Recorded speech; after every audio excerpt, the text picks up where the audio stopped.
have never won a game against the Mets in Flushing. They are 0-11. Most of that in Shea Stadium, right? 0-9 at Shea, 0-2 here at Citi Field. The last series was 3 years ago.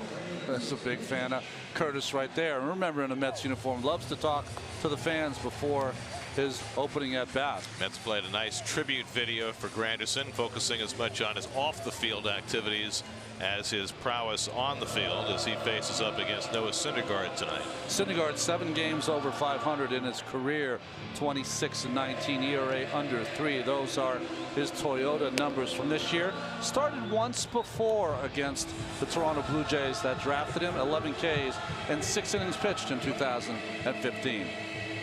Defense for the Mets. Mesoraco, of course, your new catcher, first time back here at Citi Field. Reyes gets the start at third base. Rosario Cabrera and Wilmer Flores because of the left-handed starter Garcia. Cespedes not in the lineup, so Nimmo's in left, Lagares in center field, Jay Bruce in right field. Cespedes is a day-to-day type of decision. Well, it appears as though the Mets are on the verge of deciding whether to put him on the disabled list or not. They have said that he's available to pinch hit tonight, but as both Mickey Callaway and Sandy Alderson acknowledge, they've got to weigh using him in tonight's game against the possibility that they may want to put him on the DL, in which case, if they use him, they couldn't backdate him as far. Of course, Cespedes has been battling what he calls a quad injury, what the Mets call a hip flexor injury. Anyway, it's somewhere in his right leg, and clearly it's affected him in terms of his ability to move on the bases or in the field. It has not affected his ability at the plate. They did have him have an MRI though, and it showed a mild strain, so who knows. That's an off day yesterday. They've got another off day coming up on Thursday. We've got an iffy weather day tomorrow, so if you're going to put him on the DL, this might be the most fortuitous time to do that, to try and get the thing healed up. But as we've seen over the last couple of years, it's been hard once Cespedes has had one of these tweaks in his quad or his hamstring to fully get over it in the course of the season. Well, listen, I really admire him because he's really tried to play through these kinds of injuries. But you know what? For a big slugging kind of guy, he's got a speed game too. Nice hand for Granderson as he gets ready to open this game. Curtis was traded away last August to the Dodgers, signed with the Blue Jays as a free agent. .431 on base percentage starting the night. Noah Syndergaard set to go, and his first pitch is lined down the left field line. It'll slice and go foul, and we are underway at Citi Field after a rain delay of 1 hour and 26 minutes. Well, for Curtis's numbers as a Met. Yeah, numbers with the Mets. Interesting. When he first was signed by the Mets to that 4-year, $60 million contract, it was to protect David Wright in the cleanup hole. He ended up batting more leading off. 99-mile-an-hour fastball from Syndergaard upstairs, and that's something that he and we have talked a lot about over the last few weeks, elevating his fastball more, and he did there against Granderson. Ahead of Curtis 0-2, and he fires a fastball in the inside corner to get him looking for the first out of the night. See, to me, that is the most effective fastball he has against the right-hander or left-hander. That ball that starts off the plate inside and then tails back over the middle of the plate. That, to me, is the one that is going to paralyze the left-handed hitter. So now Josh Donaldson, the former American League MVP, missed 18 games with some shoulder inflammation and has been struggling since returning.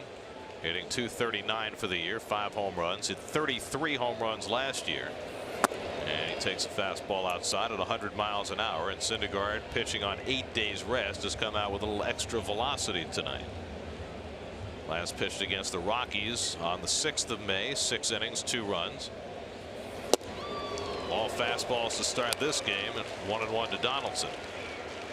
Donaldson, you can see some of his notes. He missed a significant amount of time last season also, and still got to those 33 home runs. MVP in 2015 when he hit 41 and drove in a leading 123 runs. He'll be a free agent at the end of this year, and the Blue Jays, not coincidentally, have a third baseman in the pipeline who is considered one of the best prospects in baseball, who's knocking on the door.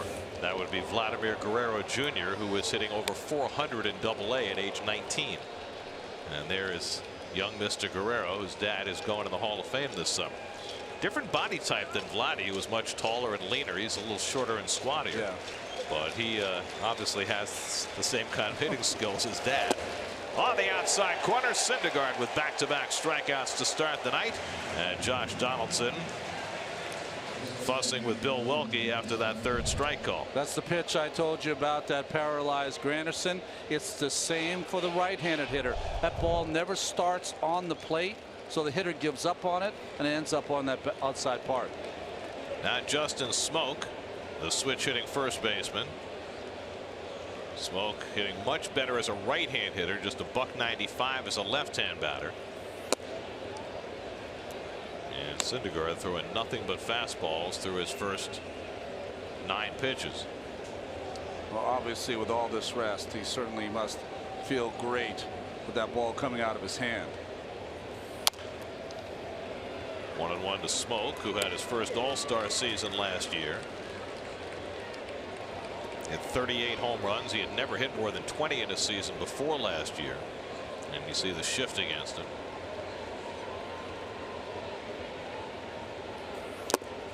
Here's his first slider. And he's ahead on Smoak 1-2. Smoak 38 home runs, 90 RBIs last year.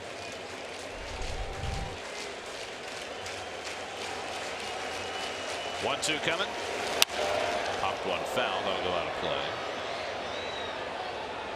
Well, if there's any such thing as bullying a lineup in the first inning, that's what you're seeing here from Syndergaard.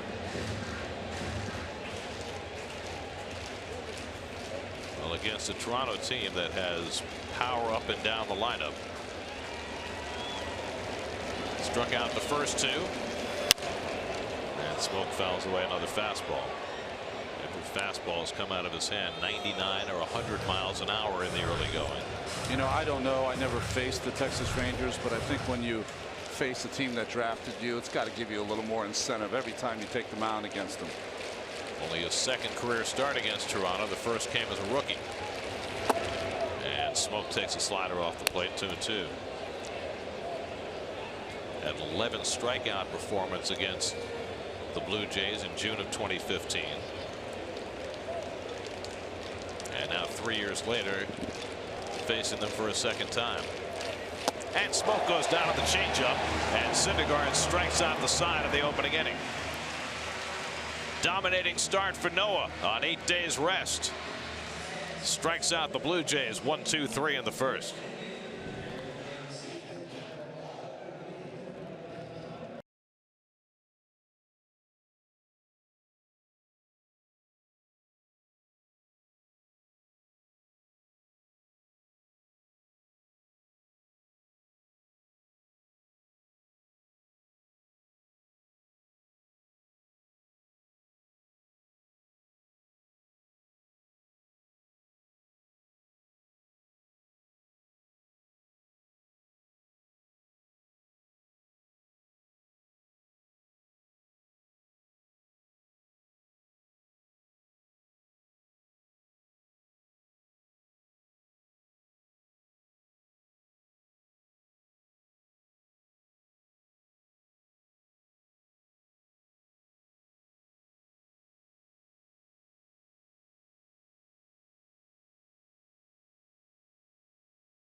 First start of the season against a left-hander. He had just 6 last year.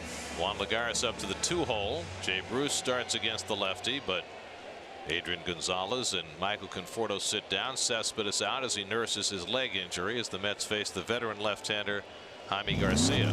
Land Rover above and beyond. Last time that Jaime Garcia started a game at Citi Field, he was in a Yankee uniform against the Tampa Bay Rays because of Hurricane Irma. They moved the game here. Nimmo 0 for 6 against lefties so far this year, making his 12th start and his 4th in a row, and he takes the first pitch out of the strike zone from Garcia for ball 1. Nimmo starts the night with a .452 on base percentage, which would be the best in the National League if he had enough plate appearances to qualify.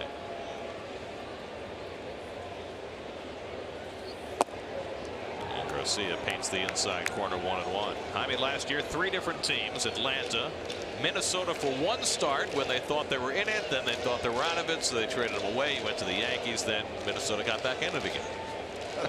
One of the weirdest things I've ever seen.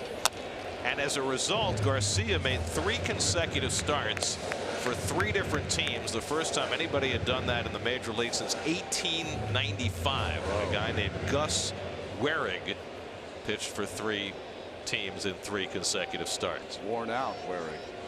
Of course, Garcia's history has been one that has been beset by injury woes, but he made a full season's worth of starts last year. And he gets Nimmo with the breaking ball for the first out. Russell Martin tosses down to first to complete the putout, 1 away.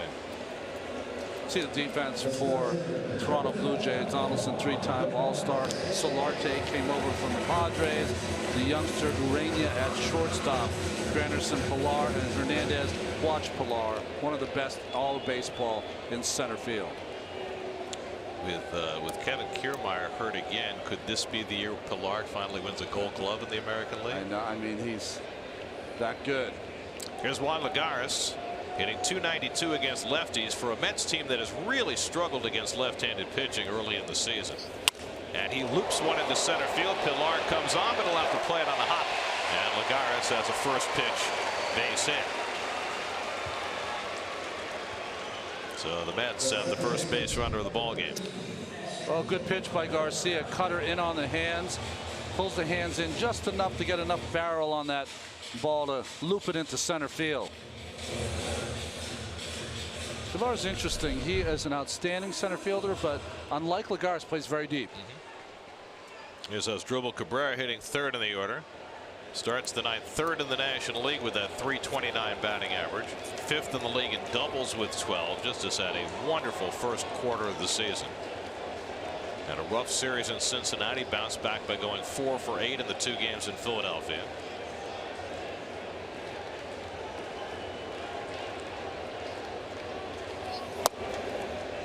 Takes a fastball for a strike from Garcia. When Garcia first came up with St. Louis, he was quite a prospect and had some amazing games in the National League and against the Mets. But like you said, Gary, as the injuries mounted, his game has not been as strong.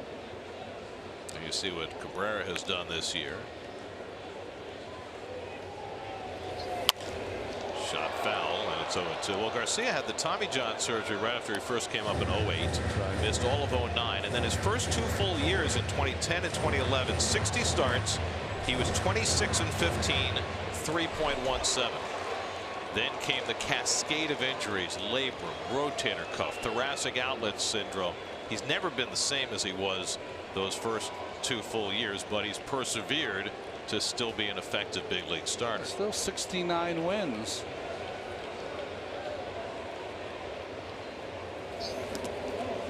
Slider in the dirt, and he held it in time. First base umpire Nick Lentz with the call. And it's instructive, you know, because we watched Matt Harvey try to battle back from thoracic outlet, and you wondered about the comparables, and this is the comparable. A guy who was at the top of his game, had the thoracic outlet, has come back to be a serviceable big league pitcher. And Harvey certainly came from a little higher place as far as stuff is concerned, but he's going to have to do the same thing that Garcia does, and that is, you know, alternate 4 different pitches. Wilmer Flores hitting cleanup. He's on deck. Game delayed an hour and 26 minutes by rain at the start. This was a circumstance unlike the one Saturday where everybody knew it was going to be delayed. Nobody went out to stretch or warm up. I know Mickey Callaway was very upset with the way the Phillies handled that Syndergaard and the Phillies starting pitcher Zach Eflin both did significant warming up before they were told to shut it down and that the game would be delayed, and eventually it was rained out. And that's why Syndergaard was pushed back to today. Garcia with the balk move, and Smoke barely saves him an error. He doesn't step towards the plate at all. He's got a good move, but it is, as Gary said, a balk move. He's supposed to step towards first base a little bit. See how he's back on his heels. Not even close. Should be about a 45-degree angle over there, but they don't call it against the lefties. Where's Bob Davidson when you need him? It's an unfair world. 1-2 coming to Cabrera, and the breaking ball hit in the air to left field. Granderson back onto the warning track to reel it in. A step from the fence, and Lagares back to first. Cabrera didn't quite get all of that, but hit it halfway back in the warning track for the second out. Well, because of the rain, a little muggier right now to start this game than we're used to in this beginning of the season. And Granderson, who was always said he could never play left field, looked pretty good there in Citi Field. As Garcia shakes his head, he knew he got away with a mistake. Mets never played him in left, although he certainly profiles more as a left fielder than as a right fielder. Here's Wilmer Flores. He's got 2 career home runs against Jaime Garcia in only 12 at bats. The Mets have gotten one home run this year out of the cleanup spot in their first 37 games. That's almost impossible. One. That's what Met cleanup hitters have done this year. All those numbers last in the major leagues. A .190, 1 homer, 16 RBIs. And that's, that's a bunch of different people who have rotated through that cleanup spot. Well, years ago you would have just put Cespedes there and left him there, and that's how it would have went. But times they are a changing, Gary. 1-1 to Wilmer. Cespedes sitting out tonight. We'll know more about whether the Mets plan to DL him probably in the next 48 hours or so.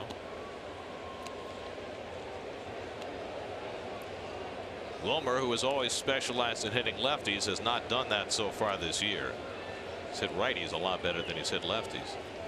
There goes Lagares, and no throw by Martin. Lagares steals the base, his 3rd of the year.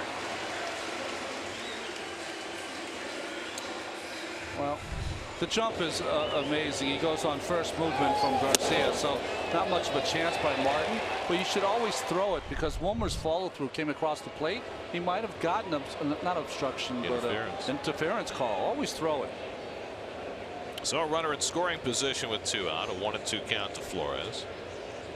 Wilmer just 2 for 18 with runners in scoring position this year.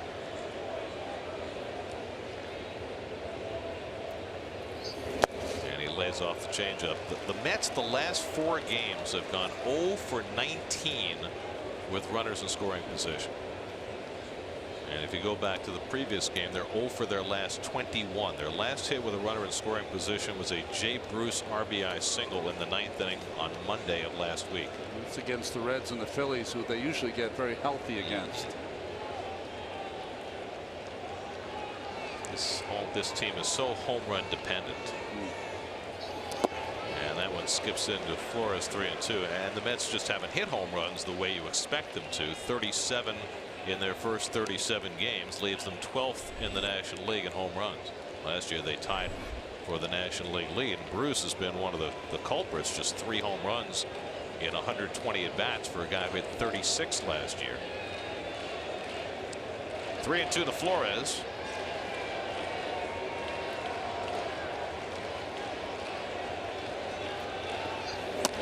Wilmer takes a borderline changeup that just missed for ball 4.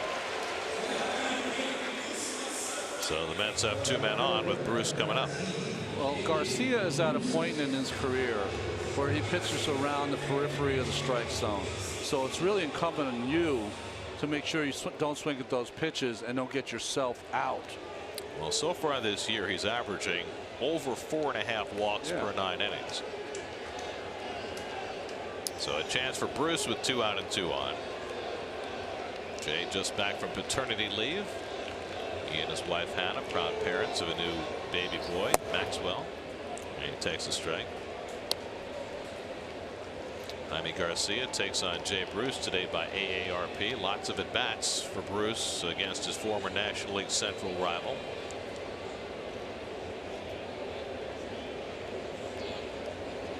Jay, another one who has struggled against lefties this year. 182 against left-handed pitching.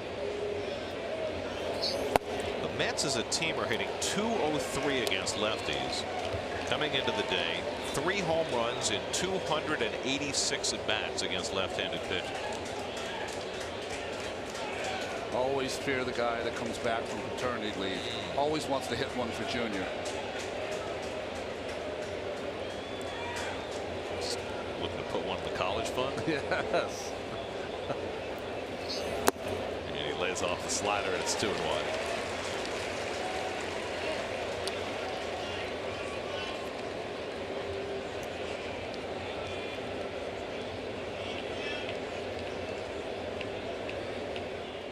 Garcia started his night with a strikeout, but a blue pit, a long fly ball, and a walk, and put him in harm's way in the first inning.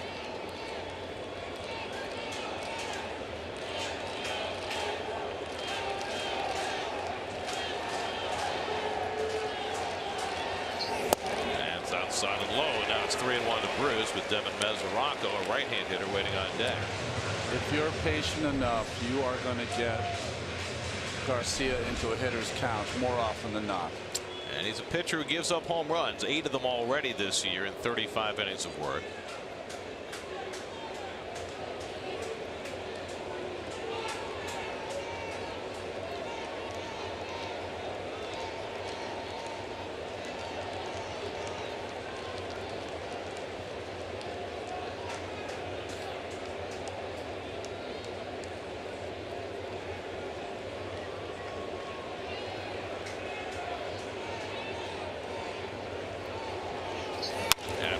Gets one in the air to center, playable for Pilar.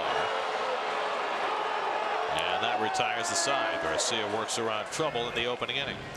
Syndergaard back to the mound, no score after 1.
Home, in the office, or on the go with MLB.tv. Your subscription allows you to watch live baseball on your favorite supported devices. Blackout and other restrictions apply. Visit MLB.tv for details.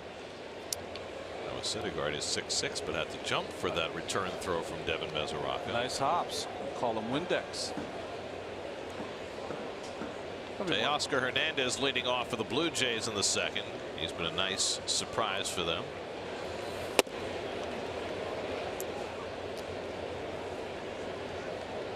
Yeah, they were going into the season before they got Granderson with Steve Pearson left, Pilar in center, and Hernandez in right field. Came over from Houston at the trading deadline last year. So chases a slider, and it's 1-2. The deal that sent Francisco Liriano to the Astros. You know, Bautista had been such a fixture in right field, and Hernandez has gotten his chance. Bautista hit a 3-run homer for the Braves last night. He's already got a couple since they called him up to play third base. 1-2 coming. Line left center, base hit for Hernandez. And the Blue Jays have their first base runner of the night, a leadoff single in the second. The Braves have the best record in baseball. They have the best record in the National League. The National League, okay. Yeah, with the Diamondbacks having fallen on hard times, and they got terrible news today. A.J. Pollock now has a fractured thumb. Third straight year he's suffered a major injury, and he was off to a great start. And they have so many people missing from that lineup already. Arizona goes into their game tonight with Milwaukee, having lost 6 in a row, still in first place in the NL West, but tenuously now. Here's Yangervis Solarte. Solarte off to an unexpected power start. He had 18 home runs last year, which was a career high. He has 9 already this year, and he's doing it from both sides of the plate. We've always appreciated his offensive skills. He's a good player. And he can play a lot of different places for you. He's playing mostly second base for the Blue Jays. Chases a changeup, or the sinker from Syndergaard, 1-1. Ball had such movement on it.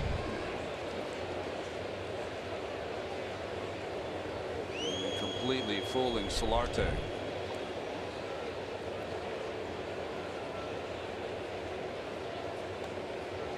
Hernandez at first has 3 steals this year, and Syndergaard will pay some attention to him. Flores almost caught it and tagged him in one motion.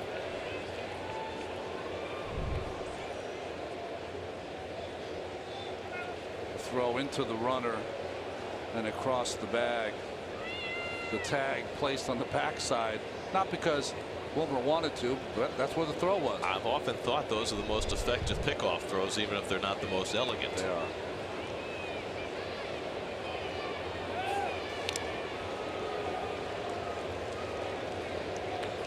I'm going to wait till Keith gets back in the booth, but Wilmer doesn't do it, but a lot of the first basemen catch the ball kind of in front of the bag, a step in front of the bag.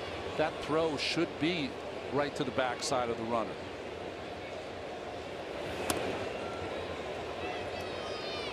To Solarte with Kevin Pillar on deck.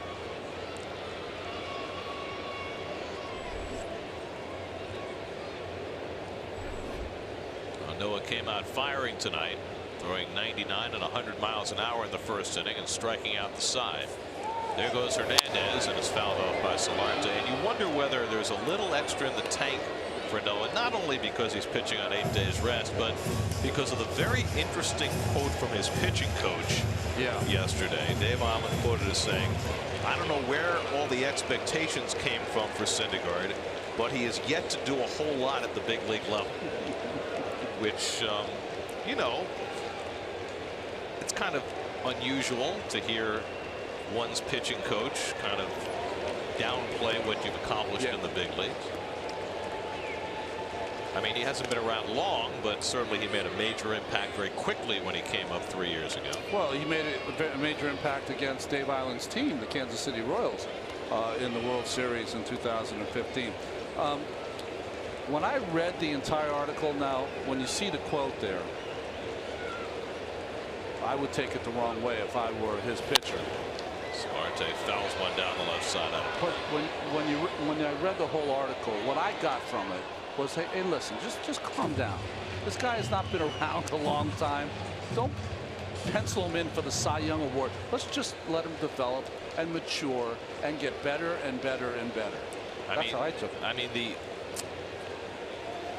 line on Syndergaard so far this year, and I think we've said it and others have said it as well, that he's been good but not great. Yeah. And I think the expectations from people watching him, as Solarte fouls off another, is that he's going to be great because he came up and showed greatness very quickly. Yeah, and I think they expect that every game he's supposed to win, and he's probably, I think he's even said it himself, you know, he's had B+ games, not his A+ games. So early on here, it looked like he's trying to have an answer for you.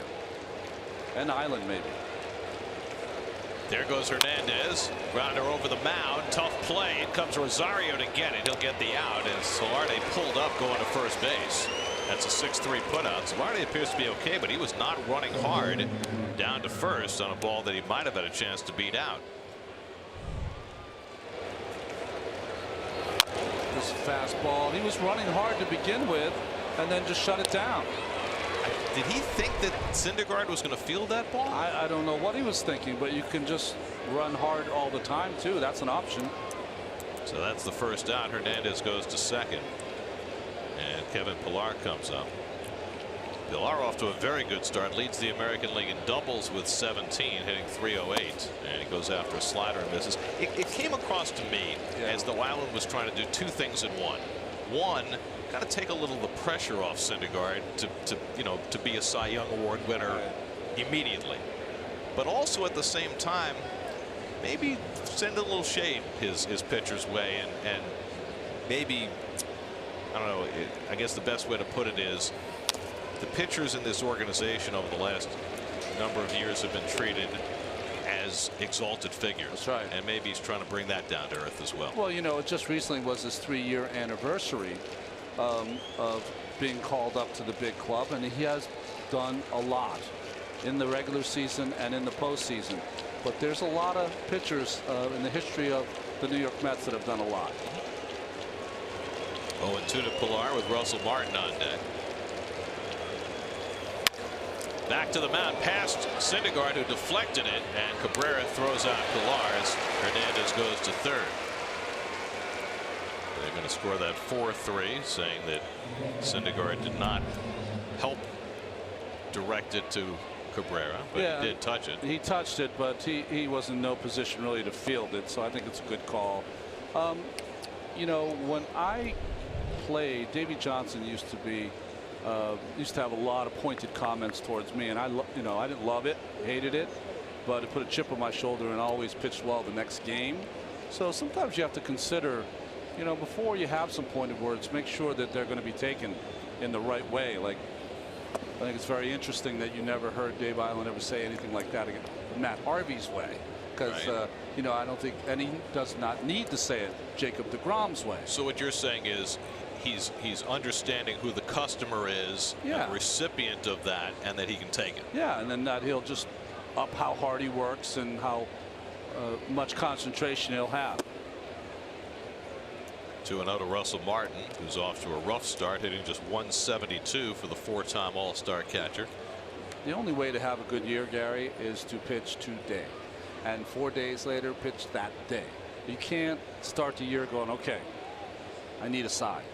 It just happens. It's an organic thing from excellence over 6 months. And Syndergaard, keeping it away from Martin, falls behind 3-0. The rookie shortstop Richard Urania, hitting 8th in the order, is on deck.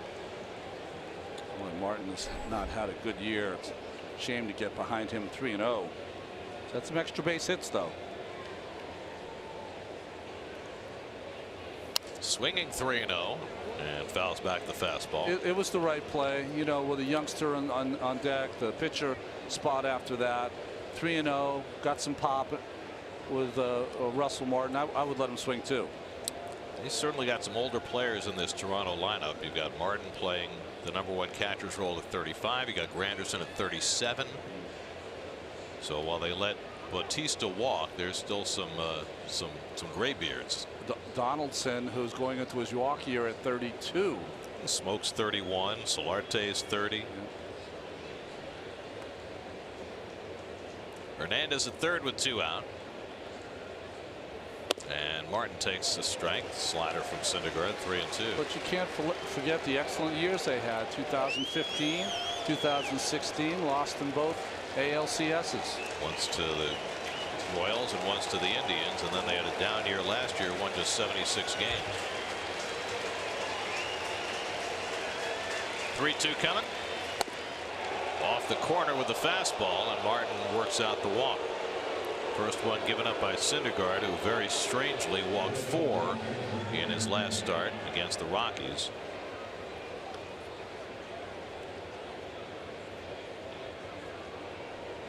So here's Urania. There's John Gibbons.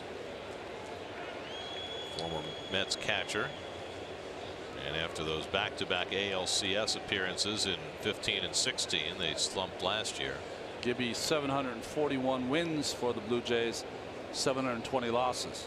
So here is the 22-year-old Richard Urena, making just his second big league start this year, and he takes a changeup outside for ball one. Shortstop has been something of a black hole for the Blue Jays. They had Aledmys Diaz, the former Cardinal, who's on the DL with an ankle injury. They've used a few other people. The guy, of course, it's supposed to be is Troy Tulowitzki, but he's barely played the last few years.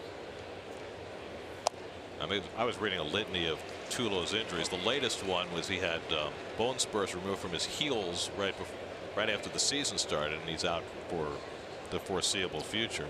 Well, maybe the most unrequited career in my broadcasting career, right? You just knew he was going to be a Hall of Famer. 10 times now on the DL for 10 different injuries. There's a nasty fastball in on Urena, and it's 1-2.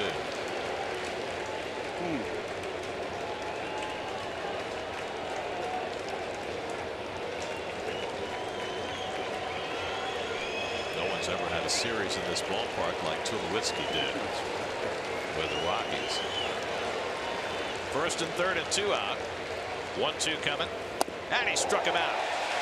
Syndergaard fans Urena to work out a second inning trouble, his 4th strikeout of the night. He breaks off a slider to get the rookie. Still no score at Citi Field.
Sloan Kettering Cancer Center before tonight's game, which has over 500 youth players in attendance. SNY awarded $5,000 grants to the Sellers Snug Harbor Little League in Staten Island and the Co-op City Little League in the Bronx. Sellers Harbor Little League will use the money to fix damages to their facility from the winter nor'easters, and the Co-op City Little League will use the grant to lower their registration costs and repair their fields. And there are some of the kids on hand for the games tonight.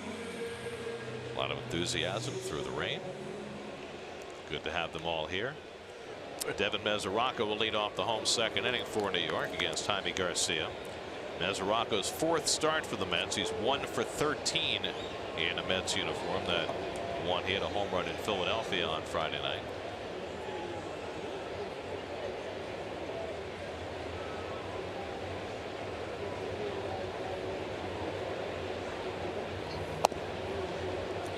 Is it just me, or did it take Jaime Garcia longer to throw his 21st inning pitches than it took Jacob deGrom to throw his 45 the other day? He's a very slow worker. Very slow. A lot of 3-2 counts. Guy for whom the pitch clock needs to be introduced. 1-1 to Mesoraco. Jose Reyes playing third base tonight is on deck, and then Noah Syndergaard for the Mets in the second. Garcia, who was born in Mexico, grew up in Mission, Texas, where he went to high school. His fastball off the plate to Mesoraco, 2-1. Devin Mesoraco, on the other hand, born, raised, and still lives in Punxsutawney, PA. That's pretty cool. Right next to Phil. Good changeup by Garcia, 2-2. I know you know this. I do not. Punxsutawney is Western PA? It's Western-ish. Western-ish. Okay. Because in the movie, yes, Bill Murray's TV station was in Pittsburgh. That's right. Slider misses and a check swing by Mesoraco, 3-2. I could watch that movie all the time. Groundhog Day. I don't. Bill Murray stuff I can watch pretty much. So you can watch Groundhog Day like over and over Groundhog again. Day. Yeah, exactly.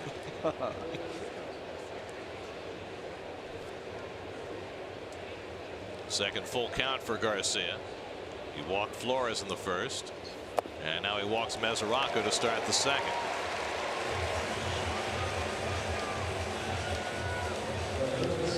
So the Mets get the leadoff man on. And now Reyes playing third base tonight. Flores has been playing most of the third with Todd Frazier on the DL. But Flores moving across the diamond tonight, so Reyes gets a start. His last start was Tuesday in Cincinnati. We have the official location of Punxsutawney, 84 miles northeast of Pittsburgh. Okay. Which is great. That's the first piece of the equation. Here's the more difficult part. How do you spell it? Punxsutawney. Is there an N after the X? There's an N before the X. Before the X. That's what it is. Punxsutawney. Oh, I forgot the A. Between the T and the W. Even in front of us, we can't spell get it. Popped up into shallow right, and Hernandez is in under. And Reyes retired one away.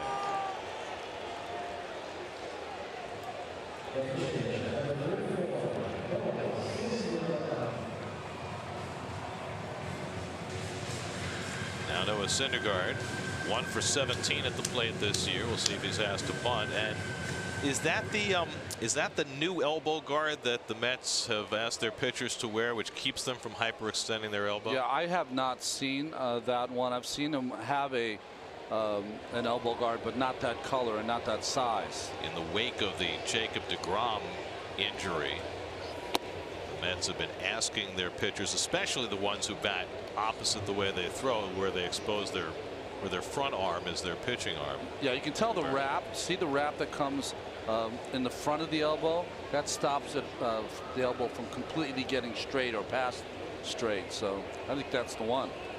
Now here's the question: will it cut down on Noah's power? He lines one into right field, and he's got himself a base hit. That'll roll all the way to the sidewall. Mesoraco digging for third. He's going to be waved home as the ball comes trickling in from Hernandez, and Mesoraco scores on a broken bat double by Noah Syndergaard, and the Mets have the lead. I don't know what happened with Hernandez along that sidewall. He disappeared from our view, but Glenn Sherlock saw it and waved Mesoraco all the way home from first. A little bit off the end of the bat, so it kind of kills it. So it rolls in soft into that corner, and once Hernandez gets there, watch when he turns to make the throw. He gets blocked out by the wall. He needed to get away from the wall before he threw. So as he went to throw this, he was back on his heels. Had no chance to follow through. I've never seen anyone do that before. That's good base coaching by Sherlock. He saw that all the way and waved Mesoraco around. So Syndergaard has his second hit and his first RBI of the year. Let's take advantage of the leadoff walk. And now here's Ahmed Rosario. Rosario had a nice road trip, going 5 for 15 in the 5 games. and he hits one sharply at the shortstop. Ureña's got Syndergaard if he wanted him, but didn't go after him and gets the out at first. Syndergaard had strayed far off the bag, and he would have been dead to rights had Ureña thrown behind him. Instead, they get Rosario at first for the second out. Well, I think what happened to Ureña, because it was on the backhand, and you see how his face went right in the glove, he never really saw Syndergaard, and he thought once he went to the backhand, he would have a close play at first base. Watch, he looked into the glove. There's no chance of him seeing Syndergaard. Now, in retrospect, he could have looked him back, maybe made the play, and then went to first because he had Rosario pretty easy.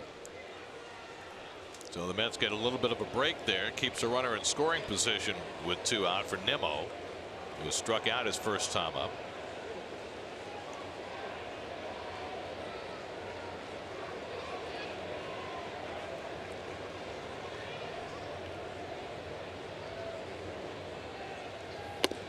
So the Mets, despite the double by Syndergaard that drove in a run, still without a hit with a runner in scoring position. Now 0 for their last 23. So Syndergaard wears that elbow protector so he doesn't hyperextend the elbow, but they don't wear the mitten on the hand that they throw with. I always find that funny for pitchers. That's the thing you want to protect. That's the moneymaker. We'll get that oven mitt on that pitching hand. I mean, I wouldn't wear it, but you should be able to wear it if you're comfortable with it. Now that it's an accepted part of the game, maybe you would wear it. Absolutely would not wear it. See, now you're thinking about the 26-year-old you. Exactly. I would be so obstinate and would not want to wear it. Maybe now. I mean, if I, Wear it around the backyard. Yeah, exactly. Nimmo takes a cut and fouls back a fastball, 2-1.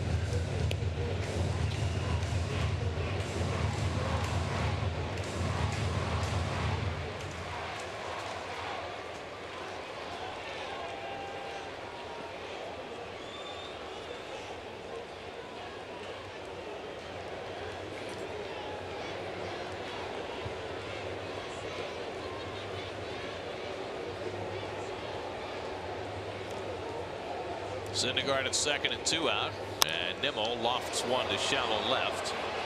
Granderson measures it, and that retires the side. Mets though cash a run on a Syndergaard RBI double. Noah's given himself a 1-0 lead after 2.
Courtesy of Fios by Verizon. Steve.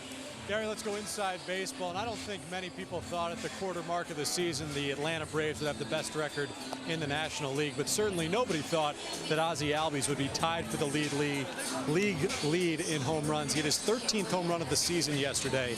And this start for him has now gone from great to historic. He's 21 years of age. The only other players in Major League history, 21 years of age or younger, to have 13-plus home runs in their team's first 40 games are Eddie Matthews and Albert Pujols. So a Hall of Famer and a future Hall of Famer. He also has 28 extra base hits to lead the National League right now. The last Brave to do that in his first 40 games, Hank Aaron, all the way back in the 50s. He's the only one in the last 110 years of Braves baseball. So Ozzie Albies leading the charge with an unbelievable start to the season. It's amazing, Steve. I got another piece of that. How about this? The last second baseman to have 28 extra base hits in his team's first 40 games, Napoleon Lajoie in 1901. Wow. That's what I would have guessed.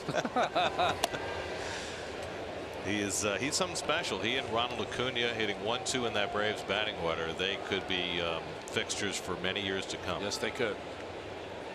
Jaime Garcia, 148 lifetime hitter, first plate appearance of this season.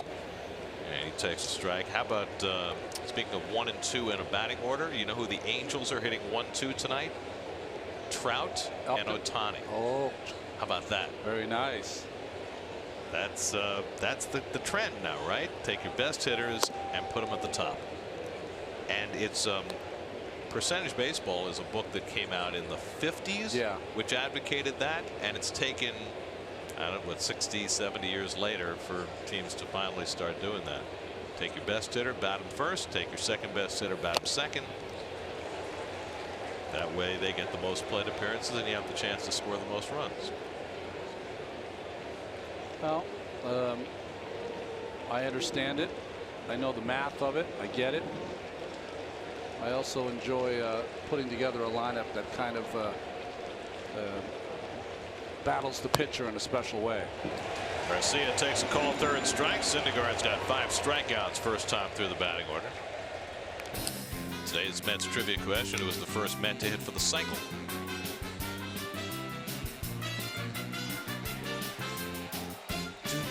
How do we come up with these trivia questions? That's a little random, isn't it? For oh, sorry.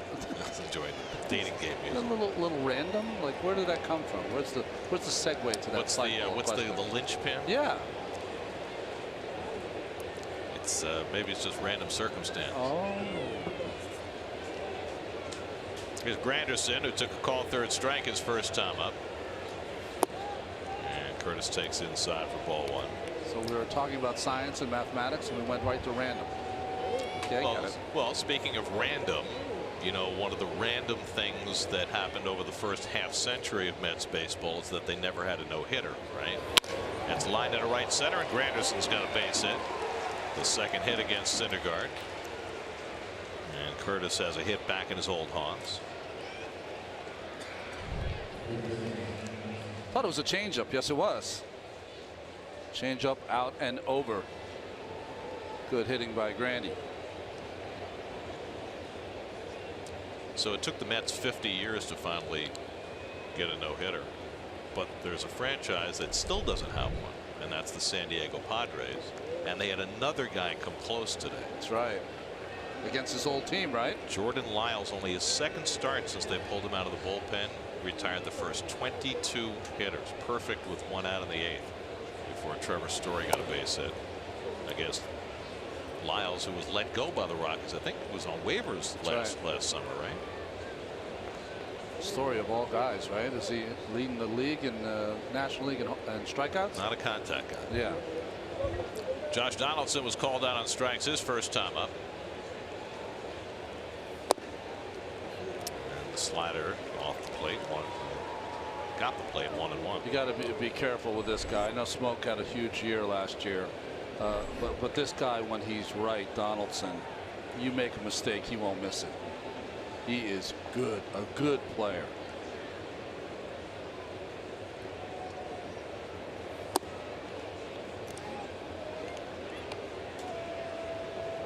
Going to be interesting, you know, in a free agent year. He's done so much, Josh Donaldson. Got a later start in his career than most. and he's going to go out in that free agent market after a winter of discontent for ball players. It's bad timing to be 33 on the free agent market this coming winter, that's for sure. Popped up into shallow right. Cabrera going out and calling. And he puts it away, 2 out. I mean, especially when you're going to have 2 such young, attractive free agents as Bryce Harper and Manny Machado potentially on the free agent market. I mean, to be Josh Donaldson, a former MVP, but 33 years old next year, that's hard. Well, it's the way they look at players now. Well, it's hard, especially after last year when Kansas City Royals Moustakas had a career year. He's a third baseman, plays the same position, and got no love out there. Younger. And younger. Yeah. Here's Justin Smoke, who struck out his first time.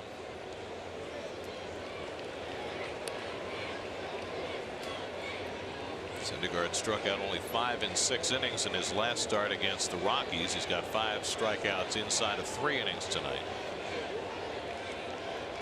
Granderson at first with 2 out.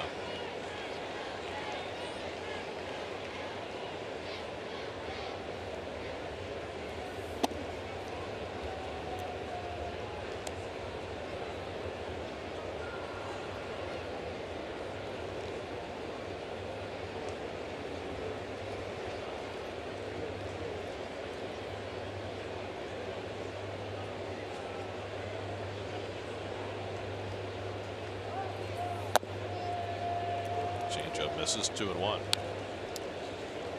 Second time through the lineup here, you're seeing a little better taking of some pitches out of the strike zone by these Blue Jay hitters. They can hit, this team. They haven't pitched the way they want to, but they can hit. 56 home runs through their first 41 games. That's 3rd in the American League. Another off-speed pitch, and now Syndergaard's behind 3-1. Well, no of these in the first inning against these 3 hitters, Granderson, Donaldson, Smoke, threw all fastballs until the last pitch to Smoke, but this time around he's gone to a different formula. Behind 3-1, he's walked 1 already tonight. Mesoraco sets up outside. Granderson runs, and no throw by Mesoraco. It's a stolen base for Granderson, his first of the year. So neither catcher on either side has been able to make a throw because of the great jumps by the base runners. Grandy, seen him do that before. He nods not because he's saying hi. He wants to recognize where all the outfielders are. That's why he does it 3 times. But he does it in friendly style. He's friendly with every gesture. 3-2 coming to Smoke. Up the middle, that'll go through for a base hit, charged by Lagares. Granderson will be held at third base as the throw is up the line. That is very conservative base coaching by Luis Rivera, throwing the anchor around Granderson with 2 out. Well, the scouting report got Luis Rivera there. Ground ball up the middle. It's 2 outs. Hernandez is up next. You have to send Grandy here in my estimation. I know Lagares is the best at throwing, but he's not going to be perfect every time. There was 2 outs. And Granderson got a good jump, not a great jump. And when he fields it, he would have been even with third. So it wasn't the greatest jump by the 37-year-old. What it's all about, though, is the way Lagares charges the ball, which to me is the most underrated part of his game, and probably something he does better than any other center fielder. It's the first time I've seen him rush a throw in a long time. That's why it wasn't on the mark. So here's Teoscar Hernandez, 1st and 3rd and 2 out. And he takes a high slider for ball 1. Well, here's the charge that you talk about. A former infielder. Lagares comes in on the ball. And not only his footwork when he gets the ball, the exchange to get to the right foot and throw is as quick as anyone I've ever seen. Inside, did it hit him? It did, and the bases are loaded. So Syndergaard nicks Teoscar Hernandez, and that'll load him up for Solarte. 4th batter Noah's hit this year. That's that 2-seamer that runs in, starts in, runs in, just catches the blousing of the shirt. Dave Allen's going to go out to the mound to talk to Syndergaard. who now faces a bases loaded situation with 2 out. It's almost like Syndergaard came into this inning second time through the lineup. He was going to try to go a little soft through the lineup because he had gone so many fastballs the first time through. But once he went soft and had to go back to the fastball, he lost a little bit of his command. He's going to have to get it back here against Solarte. Solarte, remember, hit a bouncing ball over the mound that he might have had a chance to beat out, but he kind of broke it down running to first base, and Rosario was able to charge in and throw him out. Now he gets a chance with the bases full. Granderson, Smoke, and Hernandez the base runners with 2 out. And a first pitch changeup misses for ball 1. Solarte was taking that first pitch. Very interesting.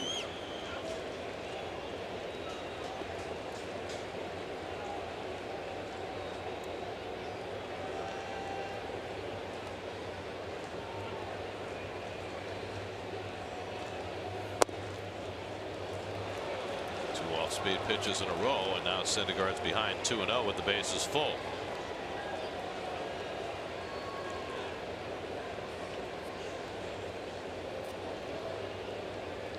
Two singles and a hit batsman have loaded the bases with 2 out.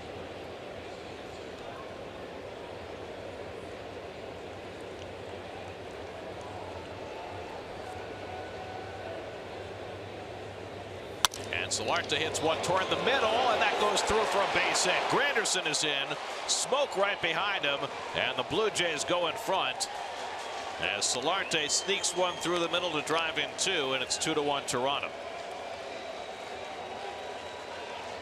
Well, that's a heck of an at bat by Solarte. Takes 2 changeups down, gets another one down in the strike zone, and able to hit that ball up the middle. Just out of the reach of Cabrera and the shift.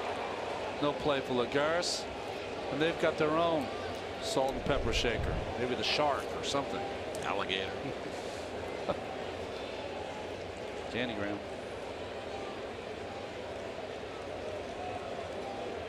So a 2-out 2-run hit for Solarte, and now Kevin Pillar with first and third and 2 out. Pillar grounded out his first time up.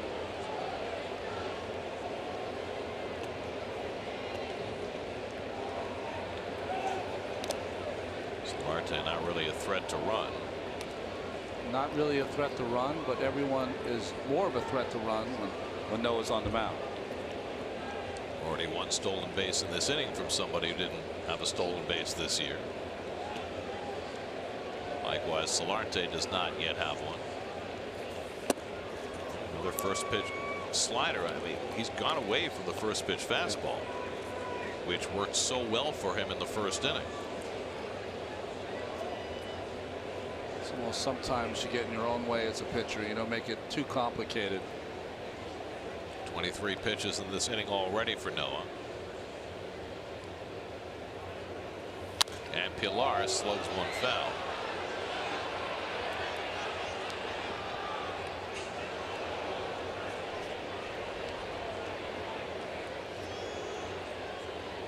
If you have the stuff of Syndergaard, and it's easy to say up here, but you have to make them prove that they can hit the fastball. Until they prove that they can hit it, I think that's what you have to stay with. I understand trying to change it up a little bit on them, but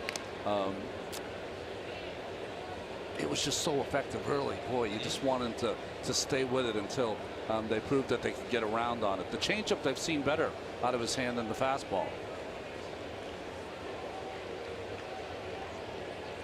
1-1 to Pillar, and he runs one inside. The other thing about his fastball, he was throwing 99 and 100 in the first inning. He's throwing 97, 98 now. Yeah. And we've seen this before from Noah. He'll come out with a lot of adrenaline and maybe burn it off a little in the first. Well, it's hard to keep it at that level. Again, remember that he's had 8 days of rest coming into this start. Pillar lifts one to right. Bruce drifts over to get there. And that retires the side, but Yangervis Solarte's 2-run bases loaded hit puts the Blue Jays in front 2-1 in the third.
Zach Wheeler goes for the Mets, and Jay Happ will pitch for the Blue Jays. Coverage tomorrow at 12:30 on SNY. So the Mets are seeing 2 lefties in this series. They'll see another lefty in the series against the Diamondbacks over the weekend.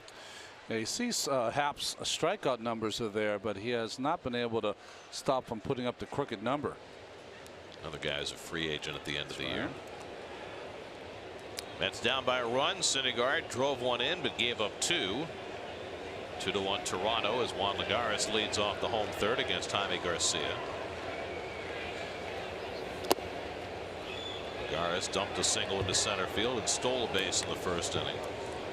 Juan continues to excel in his part-time duty. Hadn't made a start in 9 days before tonight. It was after the changeup and misses, and it's 1-1. Asdrubal Cabrera on deck, and then Wilmer Flores for the Mets in the third.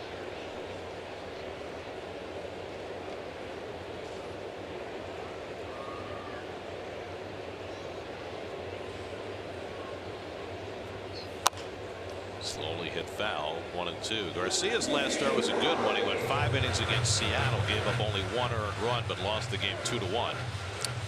Speaking of Seattle. Yes.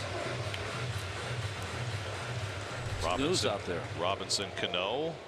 Yesterday the news was he had broken his hand. Today the news is he's been suspended for 80 games for using a masking agent that is considered a PED. Lagares strikes out for the first out. Gary, how exactly does it work? Because what he was taking is kind of a diuretic, right? Lasix. Lasix, right? So it's supposed to mask something you take, but there's a process, isn't it? I think what baseball considers through their joint drug testing program is that if you're using Lasix, which is a diuretic, you're using it to flush the steroids out of your system. Okay. And that's why it's considered a PED. Now, it's not automatically a suspension if you were found with Lasix. If you are, they go back and investigate to see whether there's evidence that you've used a PED. And despite Cano's protestations to the contrary, that's what was determined by the joint drug testing program, that it was being used as a masking agent for a PED and not for any other purpose. And you know, the same excuse that you get from every player is that you know, they had their doctor prescribe something that they didn't know what they were taking. Everyone in baseball knows if you have to take anything, you go to your doctor, you go to your training staff, and you make sure they prescribe something that's not on the list. It's simple as that. So any protestation makes no sense to me. Well, they're not credible. Yeah. Here's the thing. There was a time, you know, maybe 10 years ago when we were just getting started figuring this stuff out, that those denials or explanations might have been credible. They're not anymore. We know a lot more than we did before about how these things work. Garcia ahead 0-2, but it's you know you're reading stories now from credible columnists, and I've seen 2 of them already, from Joel Sherman and from John Harper, about how suspicions about Cano were what led the Yankees not to go to the 10-year deal that the Mariners did when he hit the free agent market. Now, you don't know that as Cabrera strikes out, but I mean the quotes from Brian Cashman today don't say that, but intimate that, that they had their suspicions. And you know, it puts what is without taint a Hall of Fame career now in great question about how he got there. It's in the dumpster for me. You know, that's how I feel when these things happen, is because for me, you know, you never know when it started or when it stopped, and I don't know. It's just, I mean, he already has his dough. I mean, come on. Well, there have been a lot of players, and we can name them off the top of our heads, who made a lot of money and had a lot of fame, and yet still used performance-enhancing drugs because they felt they either needed to or had to. Yeah. So, Wilmer Flores walked his first time up. Garcia struck out the first two here in the third, and the curveball drilled down the left field line, and it'll go foul. Might be the first curveball Garcia's thrown. I think so. But you know, what's interesting in Seattle is that they've got a couple of guys that have been suspended in their past. They're probably going to put D. Gordon at second one's base. going to replace the other. He was suspended when he was a Marlin.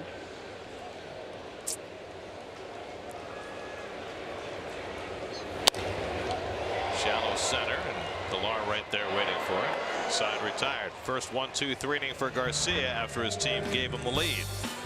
After 3, 2-1 Toronto.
Mercedes-Benz Tri-State. The other is Mercedes-Benz, the best or nothing.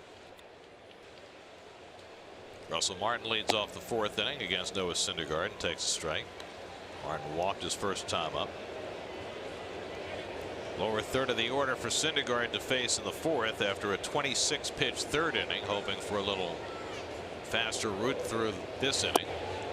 And the slider off the plate. 1-1 to Martin with Richard Urena on deck, and then Jaime Garcia. This is really odd because this has not been the case in the past for Syndergaard. Really, really good after he throws a first pitch strike, and not good at all after a first pitch ball. I mean, it's almost impossible for me to explain it with the stuff that he has. He's always been what, in the 230 range or so. Even when he's gone 1-0 in the past. The last 2 years he's been about the same, 0-1 or 1-0.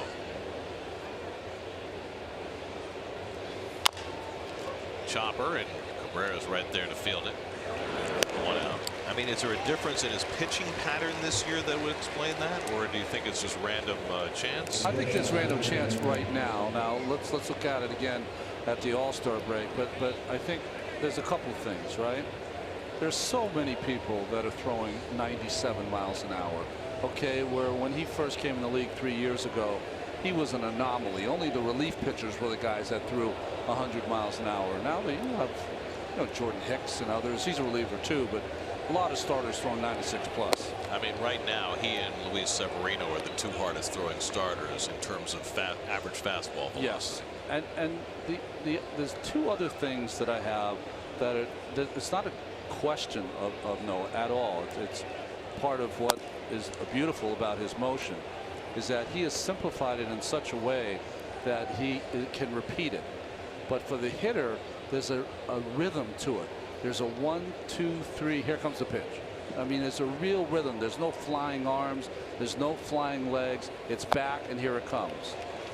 And then the other thing is he doesn't walk anybody.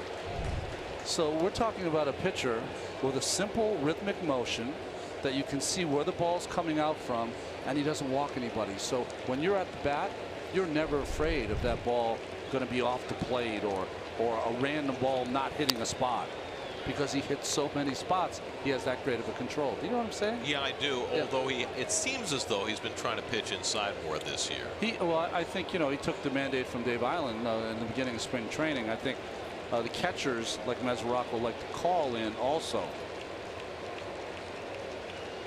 1-2 to Urania. And he whacks one down the line, foul. But the one thing he hasn't been able to use in his game yet, except for random once in a while, is that fastball up with 2 strikes. The ability to throw the ball at the letters with something on it that ends the at-bat with a strikeout. It's interesting because his second pitch of the night to Granderson was up there, and he got himself a swinging strike, and I don't think he's gone back up there again. He's more comfortable down. That's where he's more comfortable. And guys, speaking with Dave Island, he kind of echoed your sentiments today, Ron, about the comfort level of the batters. And what they're trying to work on with Syndergaard right now is, yes, throwing up, but throwing up and in as well, as Urania strikes out right there. And the way they've been working on that in bullpens right now is having guys stand in and having Syndergaard aim at their elbow to try and throw up and in, just back them off the plate, make them feel uncomfortable. But it's something that Syndergaard has to get comfortable doing before he can really break it out ad nauseum in games. Who gets that job, by the way? Standing in while he's throwing at the elbows. That is the bullpen catchers. Okay, yeah. And Ricky Bonas. I thought so. I like the idea from Major League. Use the cardboard cutouts. That's right. You know, they did that with Pedro Martinez when he was in Montreal, and he was so wild. We had it with the Mets when I was a kid. They used to put it there, but not to hit the bat or anything. To learn how to pitch underneath the chin.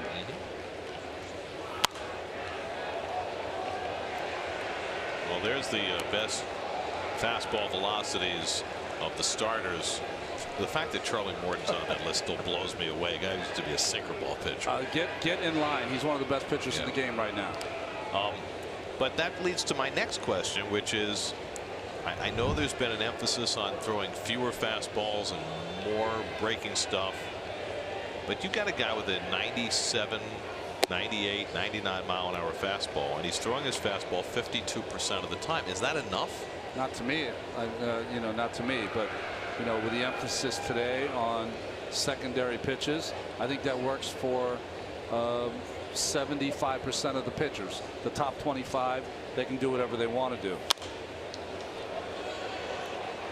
I mean, a guy like Corey Kluber, who has one of the best breaking balls in all of baseball, he throws his fastball more than just about anybody, because he'd rather use that and then save his slider for those critical moments.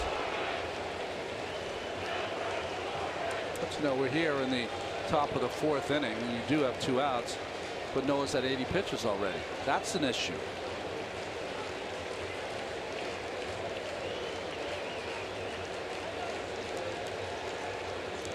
A little indecision going up against the opposing pitcher here. And you know, we're grinding on Noah, but he's only given up a couple of runs and 6 bunch outs, and you know, still you're seeing excellence. Well, it goes back to the same thing we were talking about earlier in reference to Dave Island's comments. He's been good, but he hasn't been great.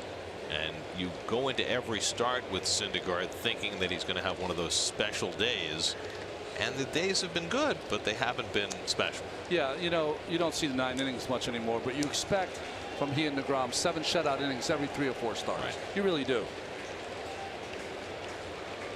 2-2 to Garcia. He missed with a slider. The other thing is, this team expects to win when Syndergaard and DeGrom go to the mound. One of the reasons they're in a funk right now, other than the fact that their offense hasn't been very good, and this relates to that. Yeah. The last 9 starts these two have made, they're 2-7. The team. Hard to believe. Yeah. Struck out Garcia to end the inning. That's 7 strikeouts in 4 innings for Syndergaard, but at the expense of a high pitch count.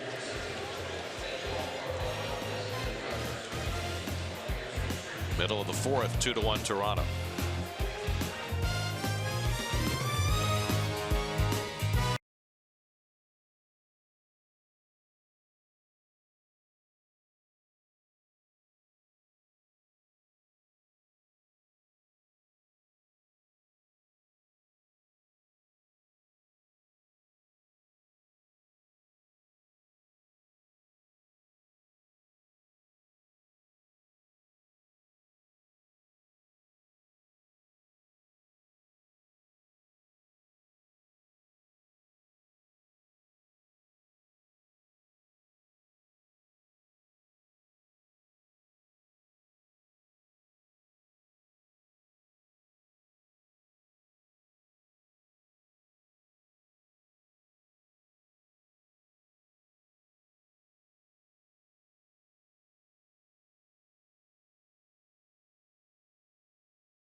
Nixon bunts. Timlin on it. Throws to first. For the first time in history, the World Championship banner will fly north of the border. The Toronto Blue Jays are baseball's best in 1992. And the next year it flew north of the border again. That time Joe Carter, instead of catching the throw at first, got to jump up and down running around the bases. I couldn't watch the one in '92 because I was on the team that got beat by them in the American League Championship Series. Remember Alomar's home run off Dennis Eckersley? Got beaten 6 games. If we had won the 6th, I would have had Game 7 against Jack Morris. That'd have been fun. That top 5 in the batting order for the Blue Jays in '92 and '93 with Cito Gaston, they used to call it Whamco. Light, Alomar, Molitor, Carter, Olerud. That's right. I mean, I don't know how you negotiate a lineup like that, Ron. Well, no one did. That's the problem. Jay Bruce leads off the home 4th against Jaime Garcia with the Mets down 2-1. And a curveball bends it for a strike.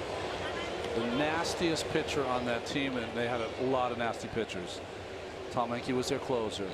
It's Dwayne Ward. Dwayne Ward, he was the setup guy. Oh. And then later the closer. Game over. How about Juan Guzman? He was amazing too. And they had Molitor was on that team. Carter.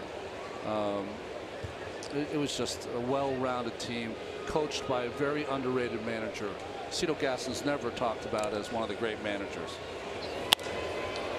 Bruce pops one up in a tough spot for Granderson along the line. It'll drop. Granderson can't keep it from going out of play, and that's a ground rule double. So Jay Bruce has himself a pop fly double to start the 4th inning.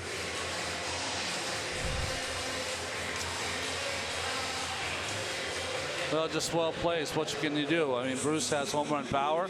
Granderson, you got to play deep and towards left center, and there's no chance for the shortstop to get there with the ship. So a double for Jay. Seems to me he had one of those on the last homestand as well in a similar spot. So the Mets have the tying run at second with nobody out. Devin Mesoraco the batter. Mesoraco walked and scored the Mets' only run in the 2nd inning. You've got Syndergaard spot 2 batters away. He's at 83 pitches, but there's no hint of action in the Mets bullpen. Let's try to snap that stretch.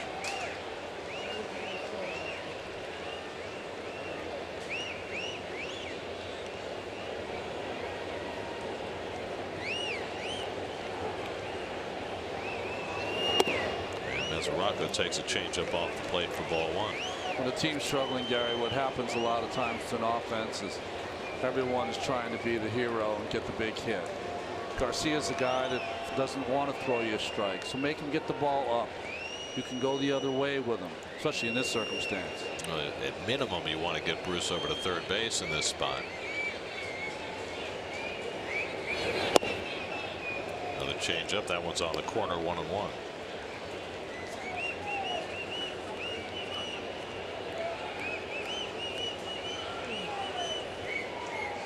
Mesoraco making his 4th start since coming over from the Reds.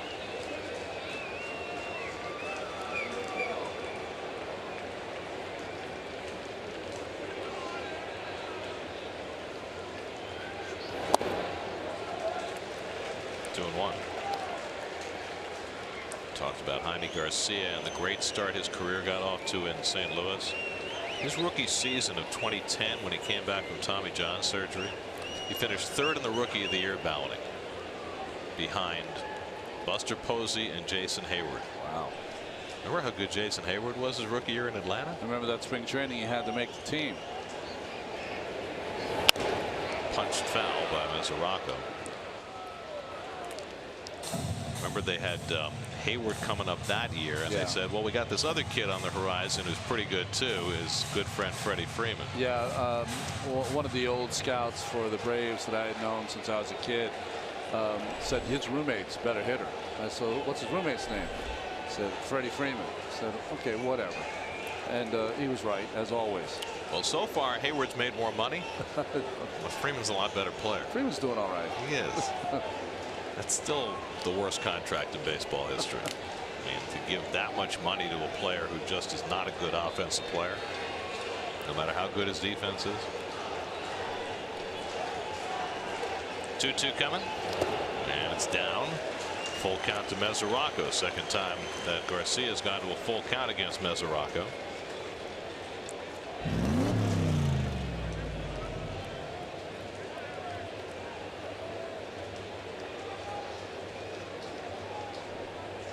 Syndergaard 2 batters away. He has the only RBI for the Mets tonight.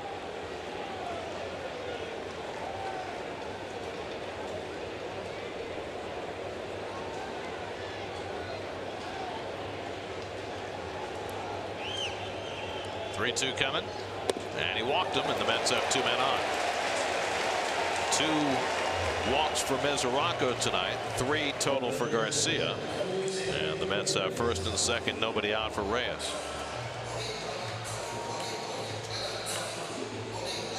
That's 21 walks in 38 innings for Garcia, throwing 8 home runs, and that's a tough way to live. Bullpen phone's ringing. Somebody answer. Come on, pick it up. Come on. I love that. Gonna try again. Can't get an answer. Corners are in as though they're expecting Reyes to bunt with the pitcher on deck. Instead, he lines one over short. Base hit. Bruce had to hold up. He'll go to third and stop there, and the Mets have the bases loaded. Why would you play for the bunt with the pitcher on deck? So not only the pitcher on deck, but also the bottom of the order. And we know Syndergaard can hit, but still. So Reyes plunks one over the infield to load him up. Well, good hitting, very much like Lagares in the first inning. Bruce did not have a read at all. Not only do you have to know where the shortstop is, but how deep he is. And the shortstop was right behind him. Should have been an easier read for Jay. In fairness, probably isn't going to score with nobody out anyway. That's true. And also, you know, your first thought and your first reaction is freeze on a line drive. Jake Petrichka is up in the bullpen for the Blue Jays. Syndergaard, who drove in the run with a broken bat double to right in the second inning, now bats with the bases loaded and nobody out.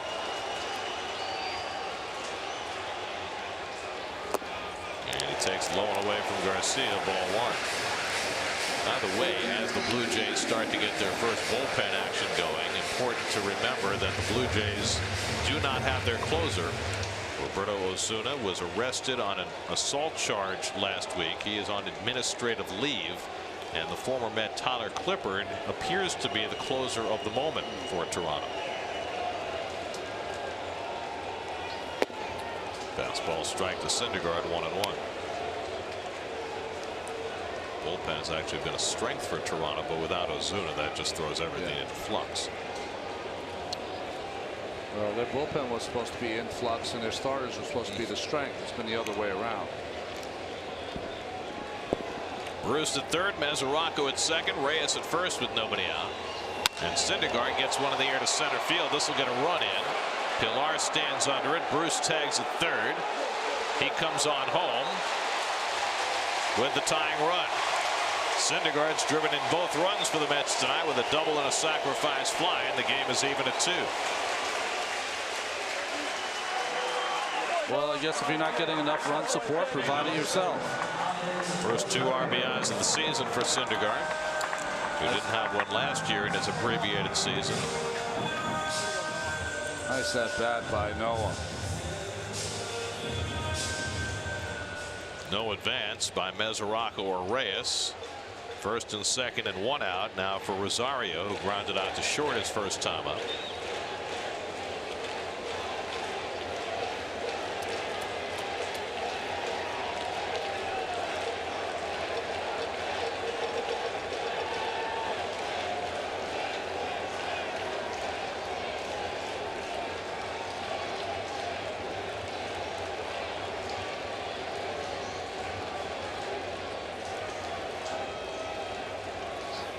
Rosario fights one off, 0-1. By the way, as long as we're talking about bullpens, we should mention the bullpen moves the Mets made today. Jerry Blevins goes on paternity leave. Corey Oswalt goes back to AAA, and the Mets called up Buddy Bauman, who was here for a day during the road trip. He's back again, and Jacob Rain. So the Mets are fortified in their bullpen in that fashion. 1-1.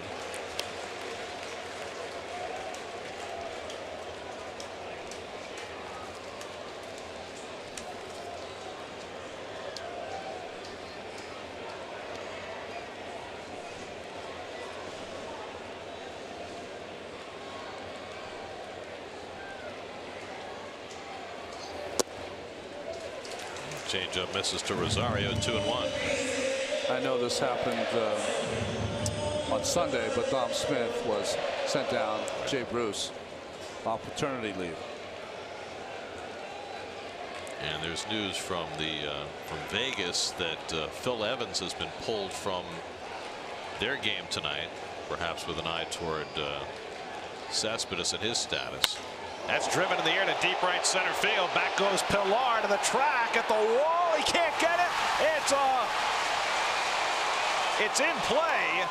A run will score, and the Mets take the lead. Mesoraco scores from second. I'm not sure if that ball was out. I think it might have been. I thought it hit right off the top of the wall, right off the top front of the wall, and came back. Did it hit anything behind? No, it just hit right off the top front, and at that angle came back in. That's how I saw it. Looks as though you're right. They're going to take a look at it, I believe, but it should stay as an RBI double for Rosario, who missed a 3-run homer by an inch. I mean, at that angle, I mean, it's almost physically impossible unless it hits right there in the corner. We saw that happen in Philadelphia. That's right. Over the weekend. Yes, we did. I mean, right at the corner. If it's 1 inch further, it skips into the bullpen.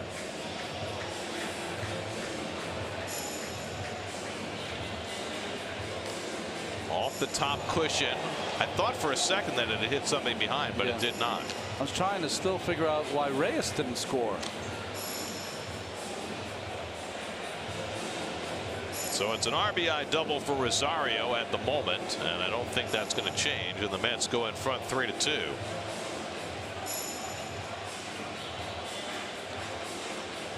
Maybe Reyes thought, you know, Pilar is such a great center fielder. Maybe he thought he was going to come up with this ridiculous catch. Here's Reyes.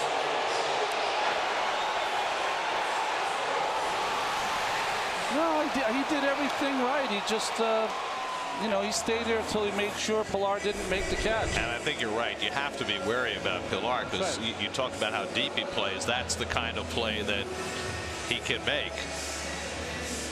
But the ball stayed in play. He didn't make the catch. Pete Walker, the pitching coach, the former Met pitcher, is out to talk to Garcia, who's given up 2 runs here in the 4th.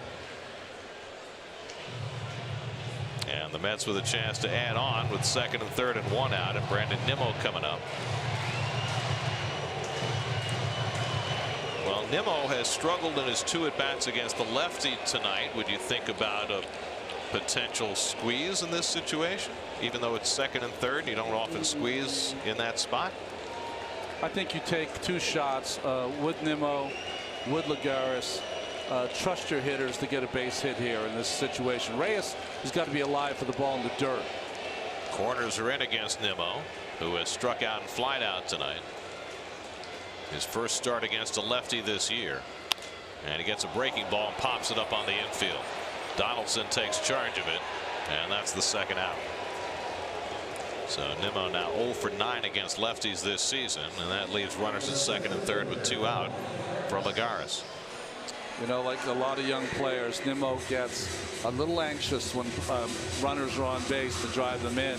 Just the opposite of the at-bats he takes when there isn't anyone on. Interestingly enough, before tonight, he had only had 5 official at-bats this year with runners in scoring position. He's had 2 in his last 2 at-bats. And he flied out in the 2nd and now pops up in the 4th. So here's Lagares, who had a base hit and stole a base in the 1st. Mets have scored twice here in the 4th, but they would sure like to cash some more here with 2nd and 3rd and 2 out. And Garcia on the ropes. And he runs the fastball inside, ball 1. Lagares struck out in his 2nd at bat. If you're one, you've got to think to yourself, you're going to get a pitch to hit here. Be aggressive, because I don't think Garcia wants to face Cabrera with the bases loaded.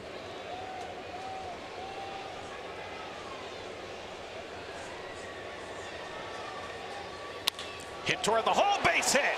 Reyes is in. Here comes Rosario to the plate. He scores. Throw down to 2nd. Lagares is out to end the inning, but 2-run score. Lagares wants the Mets to challenge the call at 2nd. Juan drives in a pair to make it 5-2 New York, and then the question is, did he get in safely at 2nd? He might be safe. He might be safe. So Lagares with his 2nd hit of the night drives in a pair, and the Mets are going to ask for the challenge.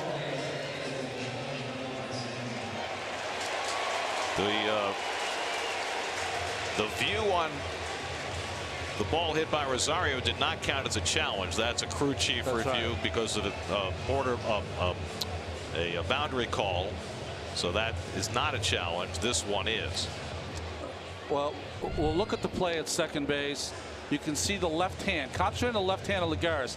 He gets in there before the tag on his left shoulder. Danny Barr and Greg Picker, if you have the shot, show us Josh Donaldson after you show us another replay of him sliding into 2nd base. It's Donaldson with the he re-gripped the ball. And then when he re-gripped the ball, he was a little late in delivering the ball to 2nd base. Yeah, he cut it off well, and they do reverse the call, and so the inning continues. Yeah, Donaldson double clutch, no question. Yeah, here's the play. So Donaldson gets in position. He gets the ball, plenty of time to make the play. Wants a double clutch. Oh, that cost him the play. So the Mets have 4 runs home in this 4th inning. That's going to be all for Jaime Garcia. Syndergaard and Rosario with RBIs to get the Mets the lead. Lagares drives in a pair, goes to 2nd on the throw, and now the Blue Jays will go to their bullpen. Garcia out after 3 2/3. Call to the bullpen brought to you by Verizon. 5-2 New York in the 4th. We'll be right back.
Veteran right-hander Jake Petrichka comes in for Toronto. Signed by the White Sox in the second round early in his career. Had some good years for the White Sox. Big sinking fastball. Petrichka only his 5th appearance. Spent some time in the minors, some time in the DL. As Dribble Cabrera, the 8th man up in the inning. The Mets have scored 4 in the 4th inning. Lagares drove in a pair. Survived at second after review to keep the inning going. Well, there's a couple of looks at Lagares. Usually we see him on a ball outside go that other way, but this time he pulls that changeup. So he rolled it over, but hit it hard enough in the hole to find a hit. And you can get a base hit on a ground ball. Yes, you can. Every once in a while. 0-2 to Cabrera. Wilmer Flores would be next. So the Mets had been 0 for 24 with runners in scoring position going back to a week ago Monday before the Reyes hit that moved Bruce to third, loaded the bases. Rosario and Lagares adding hits with runners in scoring position here in this 4th inning. The drought is over. That's drilled to the gap in right center field, and that'll bring in a run. Lagares in to score as it goes to the wall, and Cabrera pulls into second base with an RBI double. 5 runs home for the Mets in this 4th inning, and it's 6-2 New York.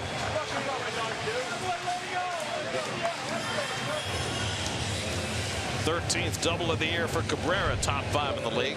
Well, he just does not miss pitcher's mistake so far this season.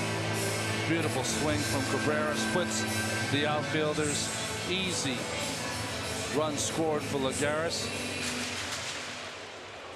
Re-grip of that top hand and rolling it over provides the power for Cabrera. So now Wilmer Flores, the 9th man up in the inning. He's walked and flied out tonight, and that's taken high. So that's 4 hits with runners in scoring position in this inning. And Jaime Garcia on the road this year, 17 2/3 innings. 19 runs given up.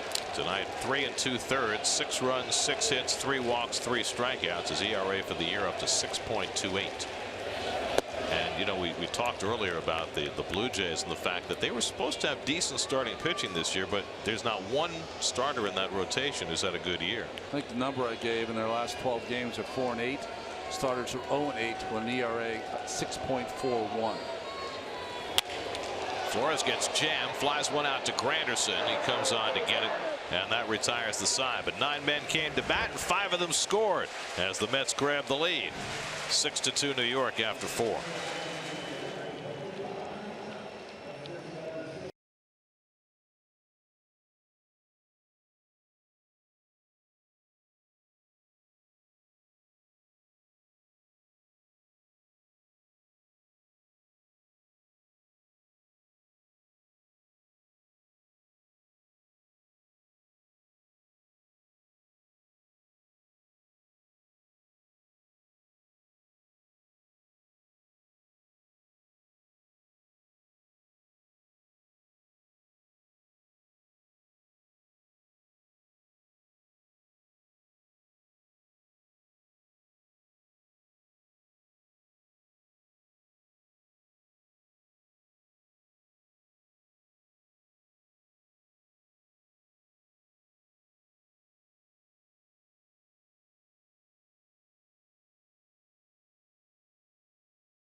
lead. He's driven in 2 of the runs for the Mets tonight. In fact, he drove in the first 2 runs, including the one that tied the game. Now he tries to make his way through the 5th inning despite a high pitch count.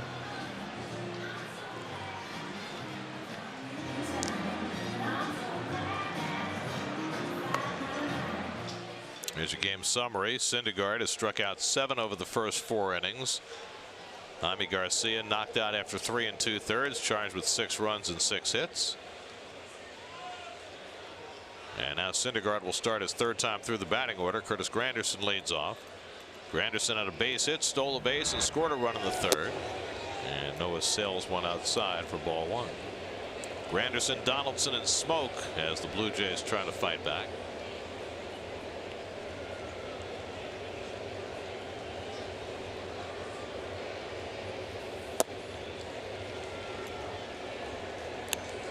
To another Granderson. So Noah had 83 pitches through 4 innings. If he has an average inning, that would get him into the upper 90s. Yeah.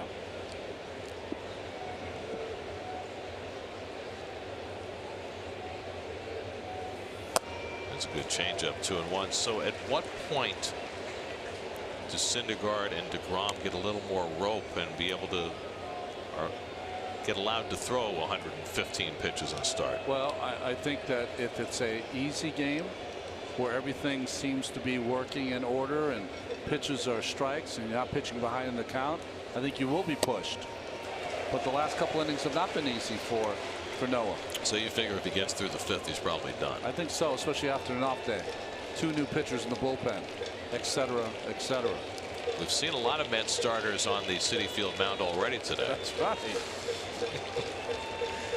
2-2 coming. And one at his feet, 3-2. Both Jason Vargas and Steven Matz threw simulated games this afternoon. Vargas had his start skipped. This would have been his turn, but with the rainouts and the off days, he gets pushed back into sometime next week. Matz has been pushed back to Saturday. Rolled over to the right side. Easy play for Flores, 1 out. I do like, though, because of how this is kind of worked out with the rainouts and Syndergaard kind of missing his start because of the delay of the game or the suspension of the game, is that now you're going to have DeGrom Friday, Matz Saturday, Syndergaard Sunday. I like splitting up DeGrom and Syndergaard personally. First time they've been split since the season began. With a left-hander, too. Of course, it could all get messed up if we have weather problems tomorrow. Zach Wheeler's supposed to start the final game of this series. Here's Josh Donaldson, who struck out and popped up 0 for 2. Maybe it'll be another simulated game here on Thursday. And maybe the first curveball Syndergaard's thrown tonight, and it just missed. And if it did, might have fooled Bill Welke. I mean, we're due for some decent weather, aren't we? I think sometime in July, okay. Ronnie, I think is what I saw in the Farmer's Almanac. I had that month off, so that's good. Do they still have a Farmer's Almanac? They have to, right? I mean, it must be online somewhere. Yeah. Farmer's Almanac was always great to pick up because it had all that, the red cover. That's right. All the useless information that you and I love.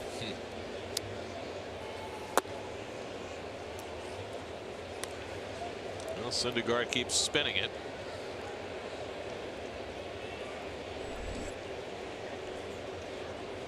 Justin Smoke on deck. He's held Donaldson in check so far tonight. And he misses away, and it's 3-1. And he's getting a little angry with himself. Yeah, he's mad at himself. You know, he's trying to be aggressive and go after the hitters. He just is a little off.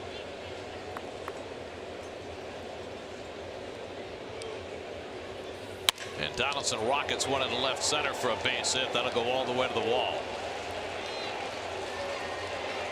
And so Josh Donaldson has his first hit of the night, his 7th double of the year, and the 5th hit against Syndergaard.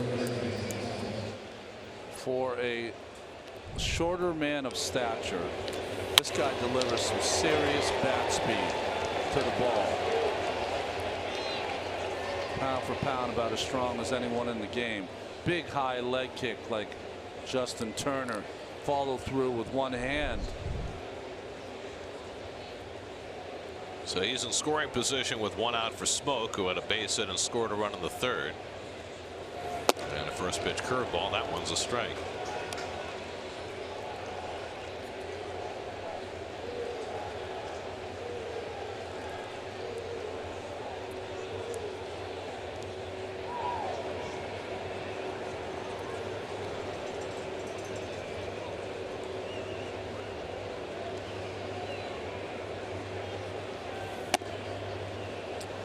When you watch the side swing, watch how quickly that hand comes off the bat. And I've heard him explain before that all that bat speed he generates, as soon as the ball hits the bat, that hand is useless.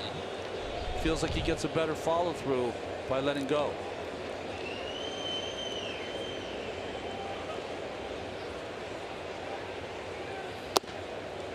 Change up off the plate, 2-1. Well, I don't think it cost him any exit velocity having that hand come off the bat. Serious bullet.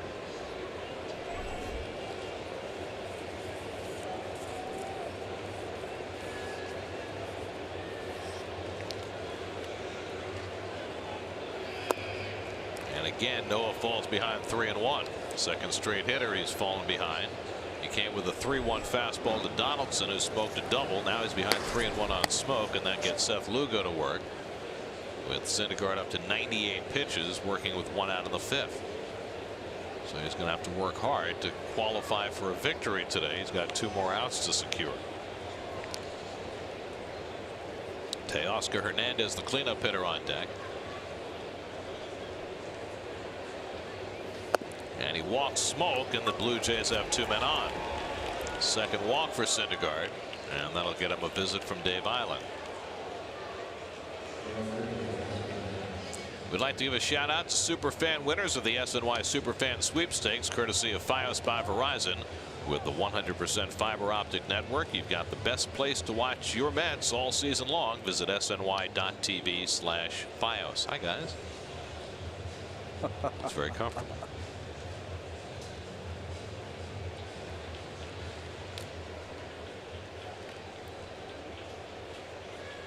So now Syndergaard faces Teoscar Hernandez, whom he's yet to retire tonight. Hernandez has singled to center and been hit by a pitch.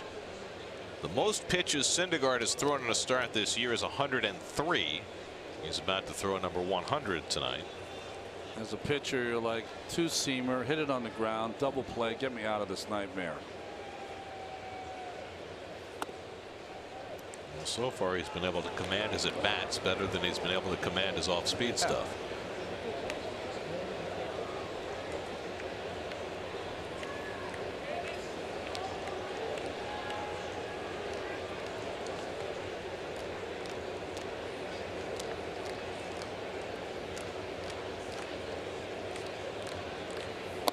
Half swing, he went around 1-1. I mean, his ledger so far is even. He's given up 2. He's driven in 2. Well, this is the hockey playoffs. You can give a number, plus or minus. I think a pitcher would take a 0 plus minus every time. That's right.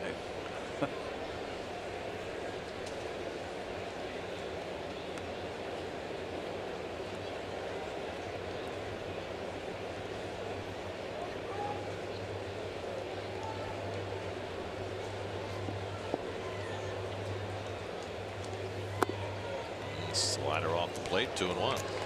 First time Syndergaard's working with Mesoraco. Yes. Yeah, that's you know, he's worked with a lot of different catchers this year because of all the pitchers have, of course, because of the Mets issues with injuries.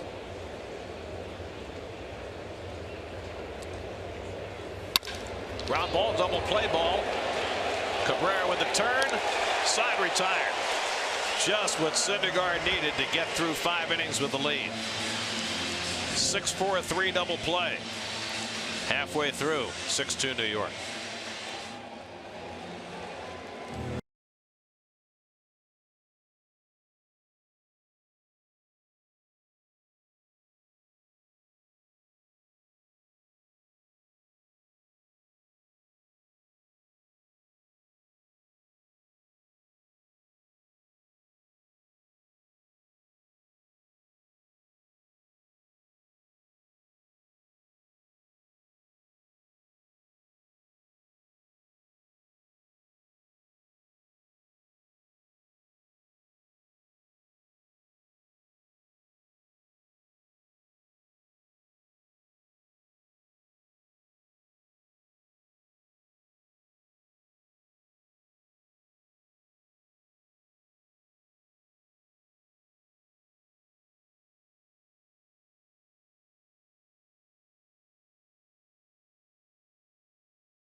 pretty, but he has a 4-run lead.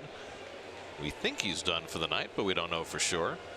Jay Bruce leads off in the home fifth and fouls the first pitch back from Jake Petrichka. I don't think I can ever remember with that kind of ball to strike ratio, 58 to 45 for Noah. Bruce at a pop fly double that started the Mets' 5-run fourth inning. Takes a changeup inside from Petrichka, and it's 1-1. Devin Mesoraco on deck, then Jose Reyes for the Mets in the fifth. After putting up 5 in the fourth, that's hit right at the shortstop Urania, alone on the left side. Low throw handled by Smoke, and that's the first out.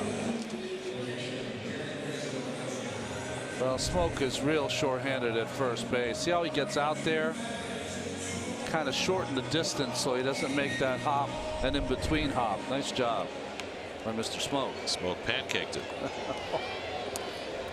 Smoking a pancake.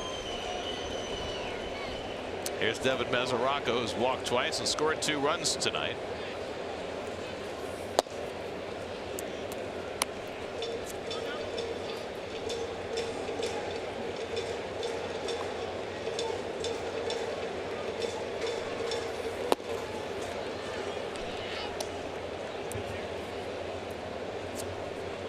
Seth Lugo back on call in the Mets bullpen. Looks like he'll be coming out in the 6th inning behind Syndergaard.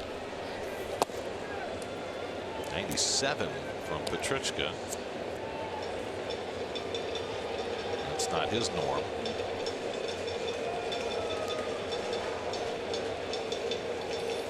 Up the middle, and Mesoraco has a base hit, just his second as a Met. On base for the 3rd time tonight. 2 walks and now a clean single to center.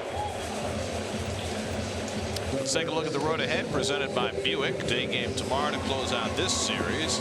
And then the Diamondbacks, who have fallen on hard times, come in for the weekend.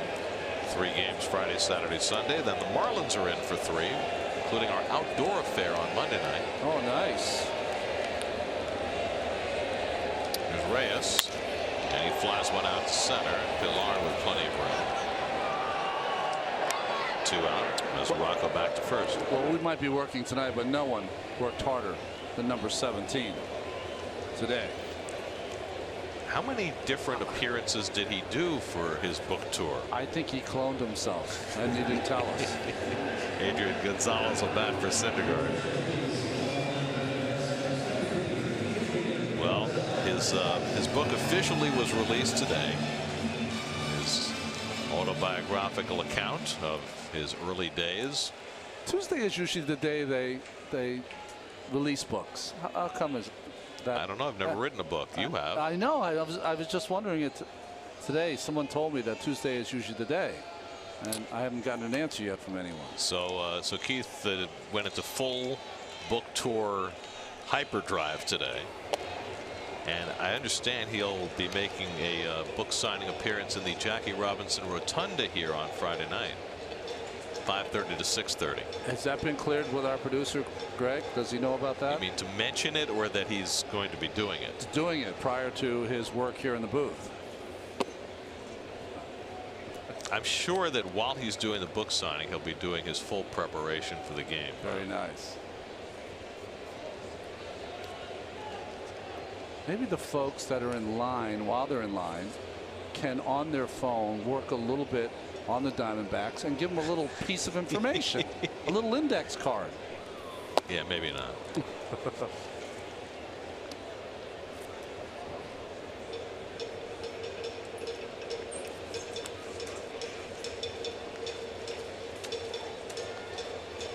Adrian Gonzalez is 2 for 2 as a pinch hitter this year. Batting with Mesoraco at first and 2 out, and he fouls away a fastball from Petrichka. Jake Petrichka gave up an RBI double to Cabrera when he came on in the 4th. Trying to get through an inning in the 3rd.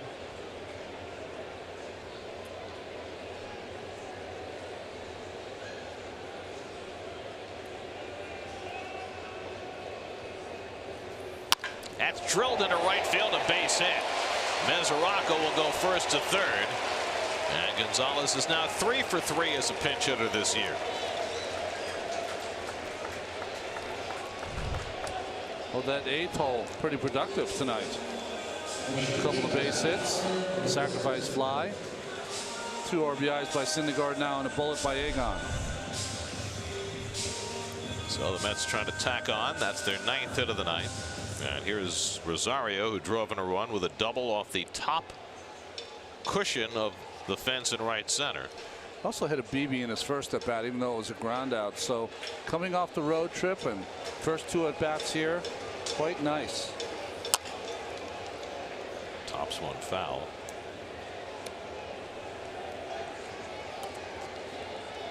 I think a lot of times when you're a hitter like Rosario, sometimes you get too much information. Just let your athletic talent get in a good athletic position and let it fly. As long as you don't chase a pitch like that. Nice stop by Martin, who was fortunate that wasn't a wild pitch to bring in a run. You know, you hear don't chase, don't chase, don't chase, and you start get a little hesitant to pull the trigger. Well, we showed the stats on him last week. The fact that he has taken more than the average number of pitches that are down the middle. Yeah. And that's the problem.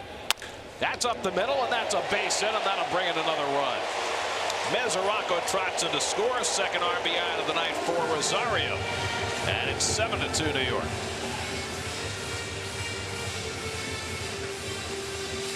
Well, what a night Mesoraco's having, and what a night Rosario's having.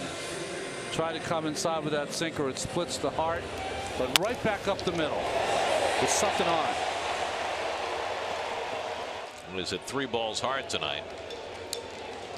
Double off the fence, and now a hard base hit up the middle to drive in the run. And now Brandon Nimmo will get his first crack against a right-hand pitcher tonight. He went 0 for 3 against Garcia.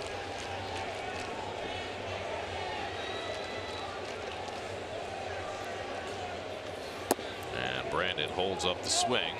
Did not go on the changeup. Ball 1.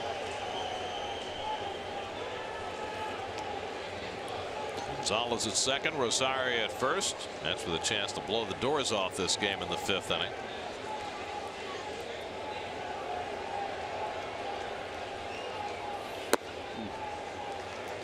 Petrichka's faced 7 batters and given up 4 hits. And now he's behind on Nimmo 2-0.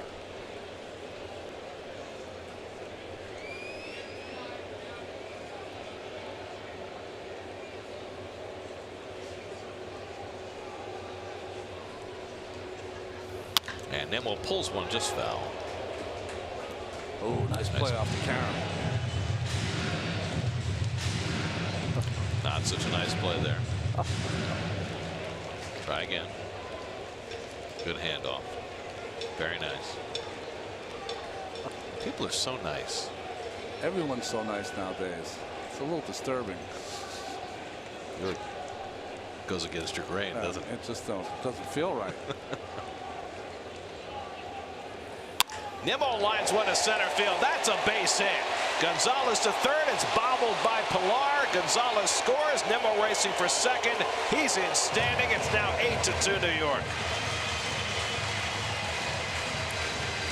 Now Nimmo finally got to face a right-hander, and he comes through. Would have been an interesting play had Pilar come up with it cleanly, but Gonzalez comes in, and the Mets keep on rolling. Beautiful swing there by Nimmo. Aggressive. That ball scooted on Pilar, and he did not anticipate it and did not get it in the webbing. And by the time he came back to it, he kind of just lobbed it in. But it didn't matter because no one was covering second base anyway. So it's an RBI single for Nimmo, and then an error on Pilar, allowing Nimmo to get to second. That scored 5 in the 4th. They've added 2 in the 5th, and now 2 in scoring position for Lagares, who drove in a pair with a base hit into left his last time up.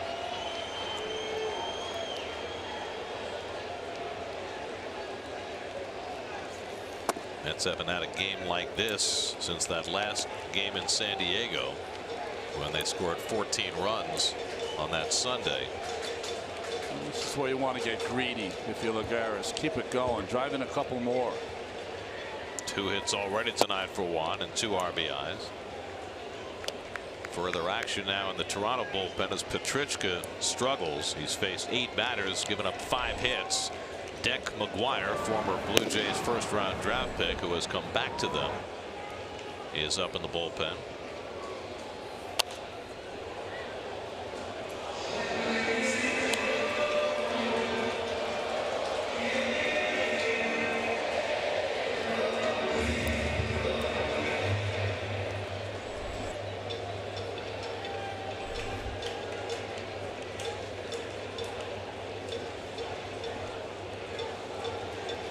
One-two coming, and Lagares tops one slowly. Donaldson will barehand it, and it's too late as another one comes home. Lagares has his 3rd hit and 3rd RBI of the night as Rosario scores, and it's 9-2. Well, good fortune there for Lagares. He topped one, and Donaldson's throw just a shade too late. Yeah, everything's going the Mets' way. Donaldson gets to it. I didn't think he got a great grip on it. Kind of threw it with all 4 fingers and thumb. Never got that much on it. Not enough anyway to catch the speedy Lagares. That's going to be all for Petrichka. And the Blue Jays will make a double switch. Dwight Smith Jr., who was just called up today, is going into play right field. Deck McGuire will come into pitch. Mets lead at 9-2 in the 5th. We'll be right back to Citi Field.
Tap for Double-A Little Rock in the Texas League. Oh, hi there. Coming up later on Geico Sports Night, we're going to have more on the Knicks' place in the NBA Draft Lottery, and this guy swinging by to talk about his book. All that after Mets postgame. Thanks, Eamon. Anything to help Keith sell some more books. As Dribble Cabrera bats, Mets have 3 runs home in the 5th. Deck McGuire is in to pitch for Toronto. Dwight Smith Jr. is now playing right field. He'll bat 9th. Deck McGuire was originally a #1 pick from Georgia Tech in 2010. He was taken before Noah Syndergaard in that 2010 draft. Cabrera lifts one out to center field, and Pilar has it lined up. That retires the side, but after a 5-run 4th, the Mets put up 3 more in the 5th. After 5 at Citi Field, Mets 9, Blue Jays 2.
really heartwarming watching the baseball community take care of Stephen Piscotty over the last year, and that's just a great moment. Had a Seth Lugo in the game. They had a moment of silence for Stephen Piscotty and his mother in Boston. He just came back tonight, and you know, that's one of the things baseball does better than most things, that they really rally around each other. If some family member has a difficult challenge, or the most difficult challenge. And just the thoughtfulness on the part of the Cardinals to trade him to Oakland so he could be with his mom as she struggled with her illness. Solarte grounds one into the shift. Cabrera makes the play for the first out. Piscotty went to Stanford, but he's from Pleasanton, California, which is right outside of Oakland, maybe you know, 10-12 miles. So to the ballpark, you know, it's a 15-20 minute ride. Here's Kevin Pillar, who's 0 for 2. Lugo last pitch Friday night, a scoreless inning against the Phillies. Relieving Syndergaard, who went 5 innings through 103 pitches, 2 runs, 5 hits, 2 walks, 7 strikeouts, a hit batsman, and in line for his 3rd win against 1 loss.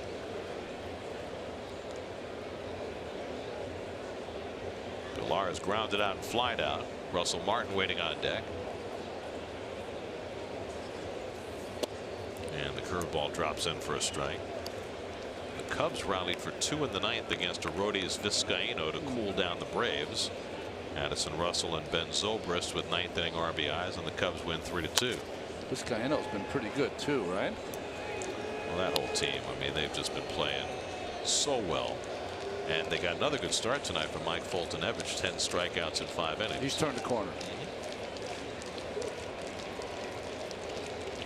Meanwhile, the Nationals and the Yankees were suspended. They're tied 3-3 in the 6th. The thunderstorms came and they suspended it. They'll finish it tomorrow. Lugo gets Pillar to chase a high fastball, and that's the 2nd out. Well, that's the pitch we were talking about, right? With Syndergaard, Lugo is able to utilize it here. 2 strikes up in the strike zone. Pillar cannot lay off. And it had a little giddy up on it. It did. You know, I mean, the idea that there's such a thing as a rising fastball, the physicists will tell you it's not true, but that was a rising fastball.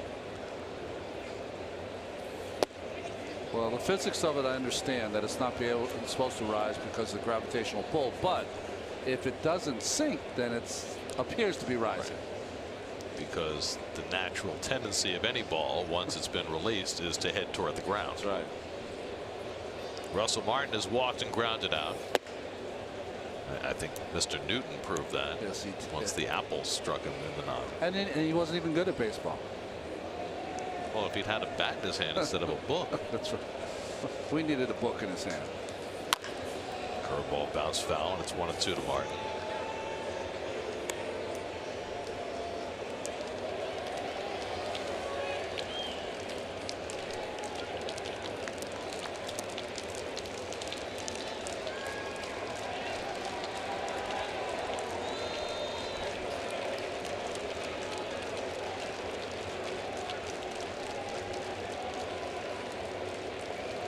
Coming, and the curveball got him looking, side retired.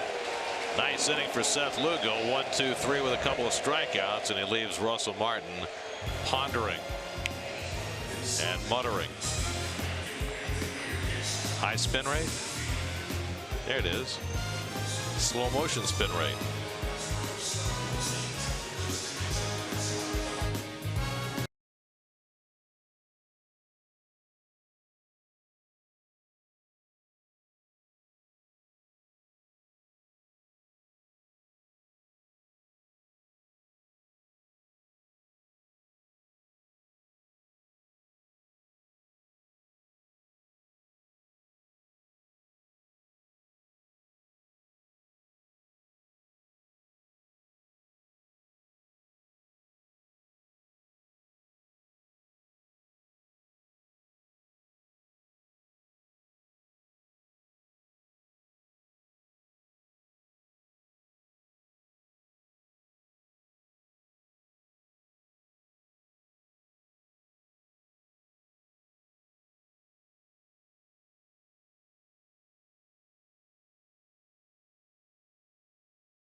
Mercedes-Benz Tri-State dealers. Mercedes-Benz, the best or nothing. There's your Mets box score, brought to you by Fios by Verizon. Juan Lagares, 3 hits, 3 RBIs. Ahmed Rosario, 2 hits, 2 RBIs. Noah Syndergaard drove in the first 2 Met runs. It has been a comfortable night at the plate for the Mets. They haven't had many of those lately. Wilmer Flores is 0 for 2 and a walk. He faces Deck McGuire, who got the last out in the 5th. And he takes a fastball for a strike. William Deck McGuire.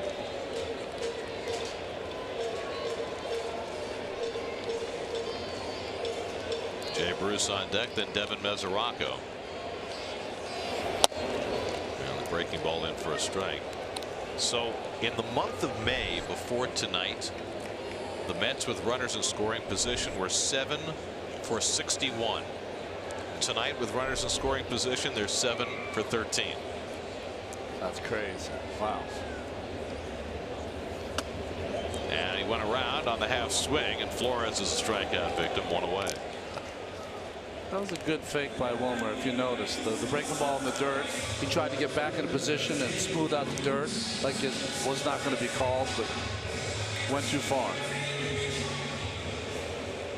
Jay Bruce, who hit a pop fly double down the left field line to start the 4th inning. Mets scored 5 runs in that 4th, added 3 more in the 5th. And McGuire jams Bruce, and Urania, the shortstop, alone on the left side, is there to grab it. 2 out. So 2 out and nobody on for Devin Mesoraco, who's had himself a fine night. 2 walks and a single, and he's scored all 3 times. And the one thing I've noticed since Devin's been on the ball club, it's happened a couple of times, first to third, but scoring on the double today, is that he's got better than average speed for a catcher. Not quite in the JT Real Muto class, no, but he can run a little bit. Mesoraco was an all-star 4 years ago. He's been vastly injured since. Hips and shoulders. But if he can be just a shadow of what he was in 2014, the Mets will be thrilled. And what's been nice also, he's been so incredibly diligent about getting up to speed on this pitching staff. And clearly, I mean, you watch him behind the plate, he's a great encouraging presence back there. Yeah, he's that veteran guy that has that kind of mentality of you know, wrapping his pitcher in a bear hug and trying to get him through as far as he can get him through. 3-0. And he walks again. So Mesoraco's on base for the 4th straight time. A single and 3 walks. Which is funny because there have only been 4 walks issued by Blue Jay pitchers tonight. Mesoraco has 3 of them. Now Reyes is 1 for 3. Jose playing third base tonight. Single to center and scored a run in the 4th.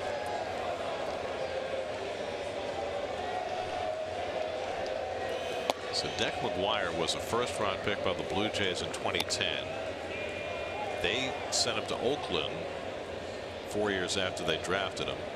Then he went to the Dodgers organization, the Cardinals organization, the Reds organization, and finally made his big league debut last year with Cincinnati. Got in 6 games. And then circled back to where he started this year, to Toronto. Usually don't see that with a #1 pick, but just hasn't found his way.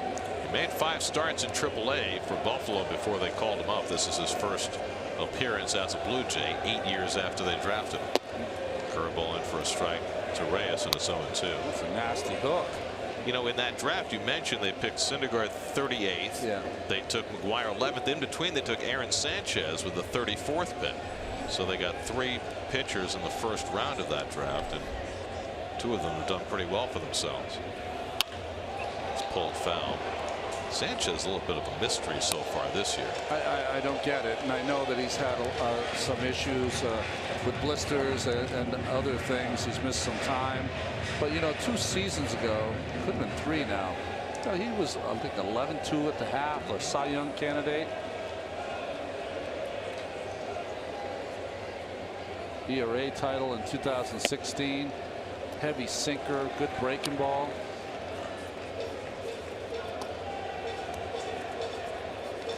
Stroman was supposed to be a real strength of this ball club. He's on the DL. Reyes goes down to the fastball. McGuire has his second strikeout, and the inning is over. We played 6. Mets up by 7.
Stays in to face Dwight Smith Jr. leading off in the 7th and gets curveball in for a strike. Or excuse me, Urania up first and then Dwight Smith. Richard Urania up twice against Syndergaard, struck out both times. And 2 curveballs in a row have Lugo out in front.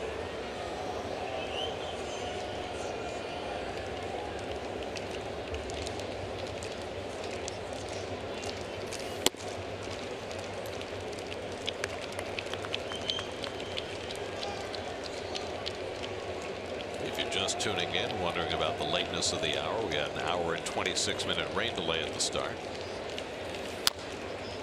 So we're pleased to be entertaining you a little deeper into the evening than we had anticipated. Nothing new this year. Well, sometimes there's no game, and sometimes it starts a little late. Sometimes there's snow. Occasionally the sun shines. It's Russ Welkin's fault. He's the mutter this year. Every time he's working, we got rain. Urania pops one up. In comes Nimmo. He'll make the call and the catch, 1 out. Let's check in with the studio. Doug Williams has another game break.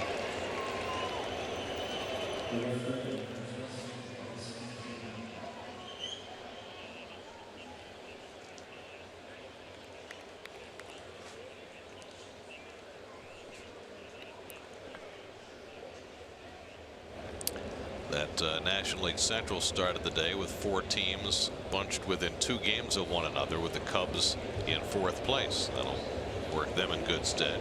So here's Dwight Smith Jr., who was up with the Blue Jays earlier this year at 4 at-bats. Just recalled today. His dad was a terrific hitter for the Chicago Cubs. That's right, John Dwight Smith Jr. In 1989, the Cubs had the top 2 finishers in the National League Rookie of the Year balloting. Jerome Walton was the Rookie of the Year, and Dwight Smith finished 2nd. Hit .324 that year as a rookie. Never quite matched that again, but he was a good little hitter. Like his son, a left-hand batter. That's right. He was a good hitter. I faced him. I think towards the end of his career, I think he was on that roster for the '95 Braves. So he's got himself a World Series ring. Lugo's got a good curveball tonight.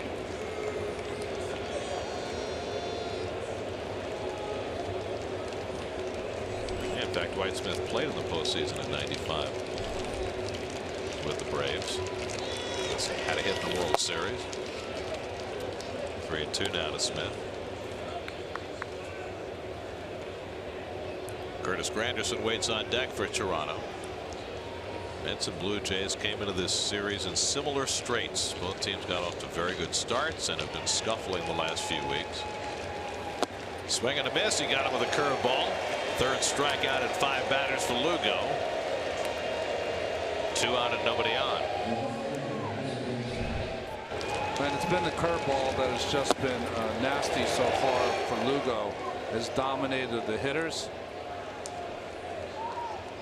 Just has a nice idea of how to throw it for a strike, how to bounce it when he needs to out of the strike zone. So here's Granderson, who singled, stole a base, and scored a run in the third when the Blue Jays went in front 2-1. Mets rang up 8 unanswered runs in the 4th and 5th, and Syndergaard and Lugo have made that stand up. The Blue Jays began the year 12-5. They're 9-15 since then. Much like the Mets, who began the year 12-2 and are 7-16 since then. Both teams very reliant on the home run ball. And when you're as reliant on the home run as that, you tend to be hot and cold. On the outside corner, Granderson caught looking, getting over. 6 up, 6 down for Lugo with 4 strikeouts. He continues to shine. 7th inning stretch, 9-2.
For a Met reliever. Seth Lugo takes a strike. Last year the Mets had 18 plate appearances by their relievers the entire season. This is the 16th plate appearance for a Met reliever, and we haven't played a quarter of a season yet. But of course that's the nature of the Mets bullpen this year. You got a lot of guys going multiple innings, and so Mickey Callaway is going to roll with Lugo. How about Lugo? No protective armor. Probably don't even give it to him. Barely gets a helmet. And he goes down on 3 pitches against Deck McGuire for the first out. Let's answer our Verizon trivia question. First Mets after the cycle, Jim Hickman. can't mess with it. He was also the first Met to hit 3 home runs in a game. He was the first Met to do a lot of that. Really? Yeah. Passed away not all that long ago. My Mets trivia chances began on April 1st, 1982. That's when I was traded to the ball club. After that, I have a little knowledge of the Mets. That's it. And none from about 1995 to 2005. Rosario's got another base hit, his 3rd of the night. Now Ahmed's hit the ball hard 4 times in a row. He's had 3 hits, 1 to right, 1 to center, and now 1 to left. But it's nice to see. Here's the side swing. The take back, foot is down, really under control, and really evenly balanced. That's nice to see. And he needed one of these games, you know, just for young confidence. Yeah, decent road trip with the bat, but this is as well as he's swung it all year tonight. 3 for 4 with 2 runs scored and 2 RBIs. Now Nimmo, who had an RBI single his last time up, 1 for 4 on the night. Mets are facing another lefty tomorrow in Jay Happ. We don't know what Cespedes' status is going to be. They sat him out tonight. Clearly he's not going to be used with the Mets holding a big lead. So then the Mets have to try and figure out whether it is the better part of discretion to put him on the DL or whether to just ride with him the way they've been going, sitting him here, sitting him there, and having him play 3/4 speed. And it's a tough call. As long as, you know, Todd Frazier's still out of the lineup, you hate to sit down your best bat. Well, I think the hardest call, yeah, you're right about that, your best bat.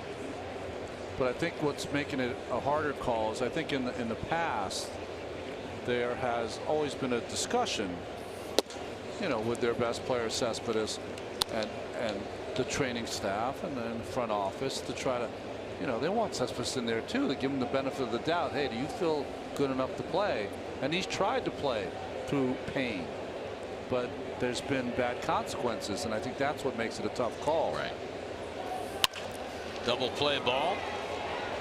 Urania to Solarte and on to first just in time to nip Nimmo, and that retires the side. 6-4-3 double play ends the bottom of the 7th. On to the 8th we go with the Mets up 9-2.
Before, see his back foot, it's in the air when he makes contact. He's on that stiff front leg. But what I like, and I said he was more balanced, sometimes that back leg will kind of exit towards the opponent's dugout. This one's right underneath him and just off the ground, not behind him. I think that gives him much better balance. Luis Guillorme has come into play second base, giving us Dribble Cabrera the last couple of innings off.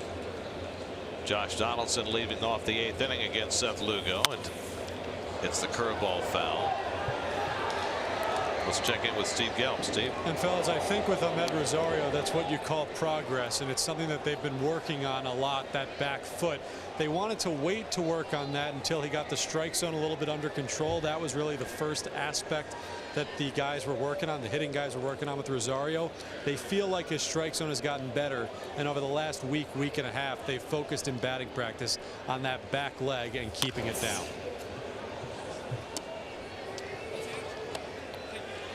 Kind of makes you think, though, that process should have been done a couple of years ago. But glad it's being taken care of now, and he's having a great night tonight. 1-2 coming, and Donaldson pops it up. Flores into foul ground, should have plenty of room. Almost overran it, but stays with it. 1 out.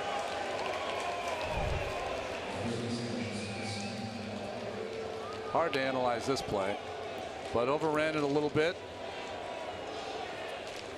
Stays with it, and after almost muffing the play, a little style at the end as he flips it into his glove. 3 circles and a dot. That's like a little makeup for what just happened. Here's Justin Smoke, singled and walked tonight. So Lugo's faced 7 and retired a ball. Lugo, when he's right, rolls through a lineup as well as any Mets pitcher. Well, he's already had 2 outings this year of 3 innings. He hasn't gone beyond 3. Who knows? You could roll with him and let him go the last 4. Get the 4-out save. 4-inning save. That would be nice. Aaron Loop, the lone lefty in the Toronto bullpen, is up.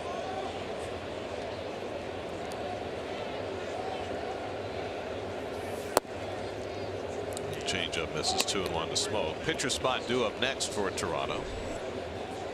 And is that Deck McGuire ready to bat for himself? Apparently it is. Looks like John Gibbons is throwing in the towel. Grounded into the shift. Rosario with a beautiful play. 2 out. Rosario playing on the right side of the infield. He's terrific going to his left no matter which side he's on.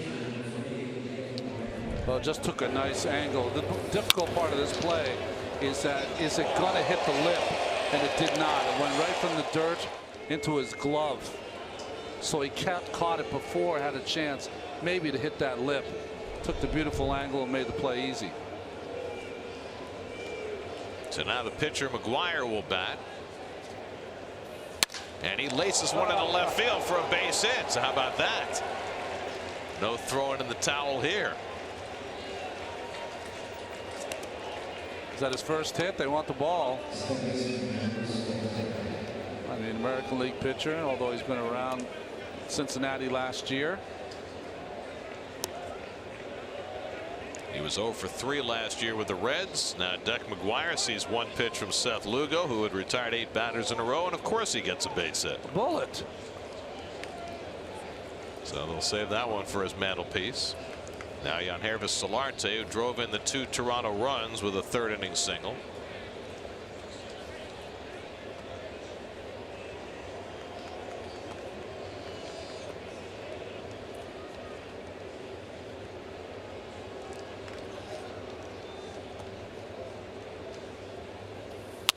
And that's drilled to right. Bruce racing over, reaching, makes the catch. Nice play, Jay Bruce, to end the inning. A hard hit ball by Solarte, and Bruce closing ground nicely.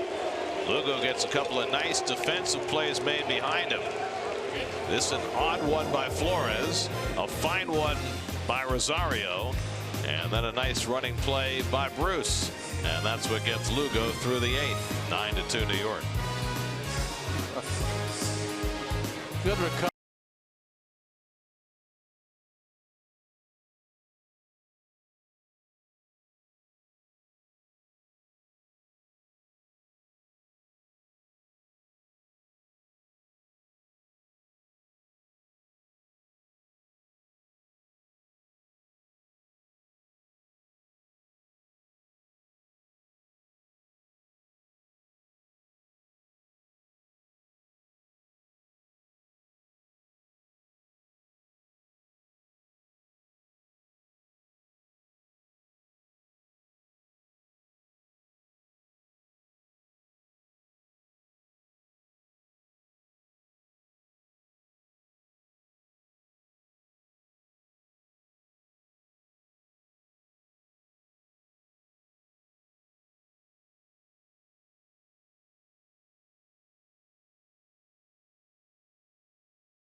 City Field. He had a video tribute before the game. He's had a base hit. He's stolen a base. And he's got a cameraman following him around all night. Yeah, the cameraman's going to get smoked with a throw there in a second if he doesn't watch out. Watch SNY Mets games on the go on any device with live streaming presented by Verizon. Just visit SNY.TV or download the NBC Sports app today for live streaming coverage of every SNY Mets game.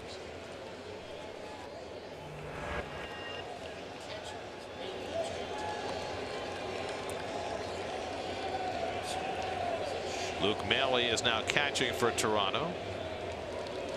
Juan Lagares leads off. Russell Martin has gone out to play shortstop. Nice. We've seen him play third. Has he played short before? He always wanted to play shortstop in a big league game. I don't know if he has before, but he always takes ground balls there. And Giovanni Urshela comes in to play third base as Lagares floats one out to right over in the gap. Smith, he can't get it. Lagares has his fourth hit of the night. He's off to the races around second and heading for third. And Lagares in easily with a triple. Big night for Juan Lagares. 4 for 5, 3 RBIs, and now a 3-base hit. His first triple of the season. I mean, reaches out and hits this breaking ball out over the outside part of the plate. So we've seen him pull a ball for a single and drive in 2, and now beat the right fielder with some power. And I just like watching him run. He reminds me of I don't know, if he grew up in Punxsutawney, he would have been a running back for Penn State. Now Luis Guillorme bats for the first time. Guillorme got a base hit in his first big league at bat in Philadelphia, so he's batting 1,000. Try not to mess it up, Luis. Infield back, conceding a run on a ground ball, and McGuire misses with a breaking ball. 1-1. First career appearance at shortstop for Russell Martin. So he's been waiting for what, 10 years to play shortstop. Perfect game to do it. And in the National League ballpark. Back in the league where he started. That's right. First drafted by the Dodgers. He was an infielder before he was a catcher. He was, right? yes, he was. Growing up in Quebec. He's on the Dodger team in 06, wasn't he? Maybe not. In the league a long time. Yankees, Pittsburgh, home in Toronto. Line center field. Guillorme still batting 1,000. He brings in Lagares. First career run batted in for Luis Guillorme, and it's 10-2 New York.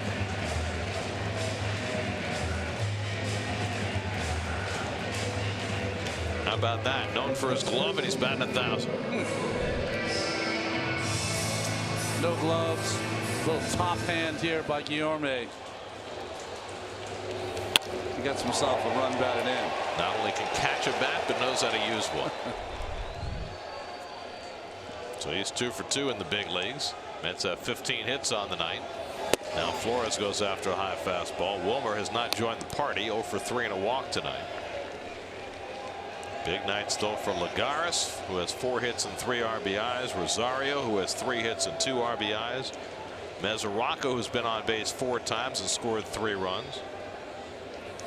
And oh yeah, Syndergaard, who drove in the first 2 Met runs with a double and a sac fly, and is in line for the win. Deck McGuire, in his first appearance for Toronto, has gone 2 1/3 in relief. And the curveball pulled to third. Urshela to second for 1. The relay not in time. So they get the force on Guillorme. 5-4 for the first down. Urshela, by the way, terrific glove. Great glove. Saw him with the Indians last year. Jay Bruce knows all about him.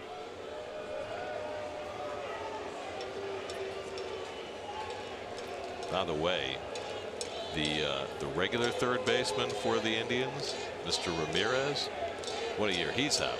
Well, as soon as he was able to take the ski mask off and it was over 35 degrees, he got hot. Didn't see his face for the first month of the season. He was in the MVP conversation last year, and he's off to another terrific start this year. Bruce is 1 for 4, a pop fly double in the 4th. And he fouls off the slider, and it's 0-2. You know, you think of some of the players that have gotten off to quick starts, and guys that have had good years last year, like Ramirez, like Altuve, like Albies. There's some smaller people that are starting to dominate this game at times. Lindor. Baez.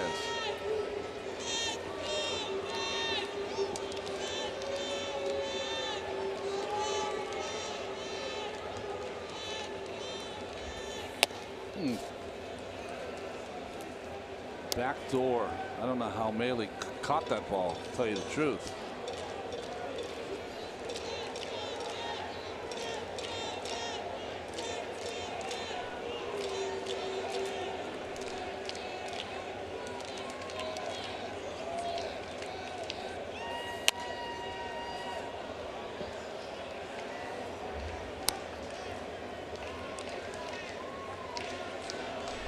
Devin Mesoraco on deck. That's we're down in this game 2-1 when they came to bat in the bottom of the 4th, but they put up 9 unanswered runs. And now cruising home. 1-2, and the curveball just missed.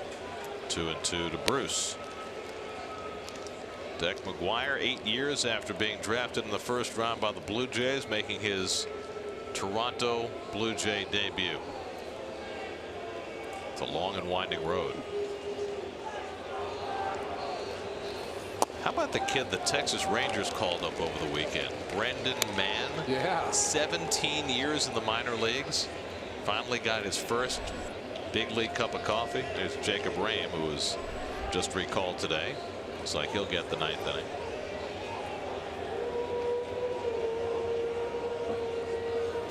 Wide-eyed is Mr. McGuire. 3-2 to Bruce, and he pulls one into the glove of Smoke, and that's the 2nd out.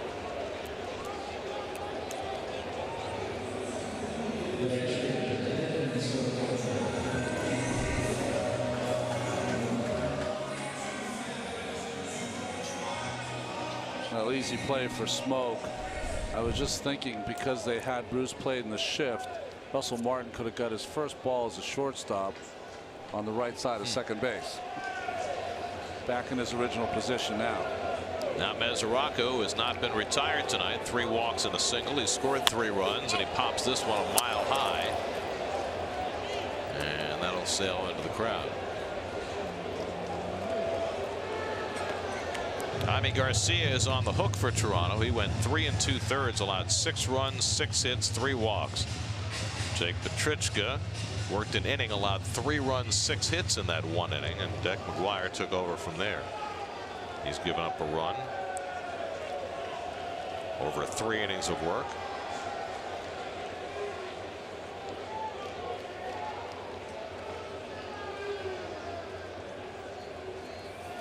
And Mesoraco hits one deep to left field. Granderson goes back, takes a look, and it's out of here. Devin Mesoraco caps off a big night with his first Citi Field home run as a Met. A towering 2-run shot, his 3rd home run of the season, his 2nd for New York. And the Mets now lead at 12-2 in the 8th. Well, a lot of players that were struggling broke out tonight, including Mesoraco. What a night for him. 4 runs scored, 2 hits, including a home run, a couple of runs batted in. With the Mets' new catcher. On base 5 times, and putting the capper on a big offensive night for New York.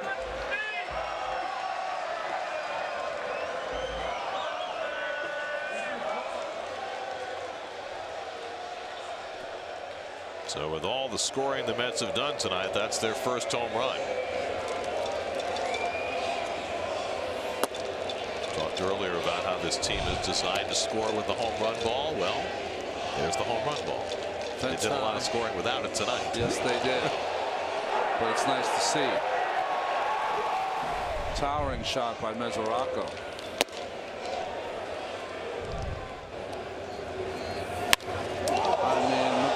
His reaction, everything was going so good. Has to be disappointed because he has pitched so well despite that home run. Reyes is 1 for 4 tonight, and he takes a strike. That Mets home run means City will donate enough for No Kid Hungry to provide 20,000 meals to kids in need.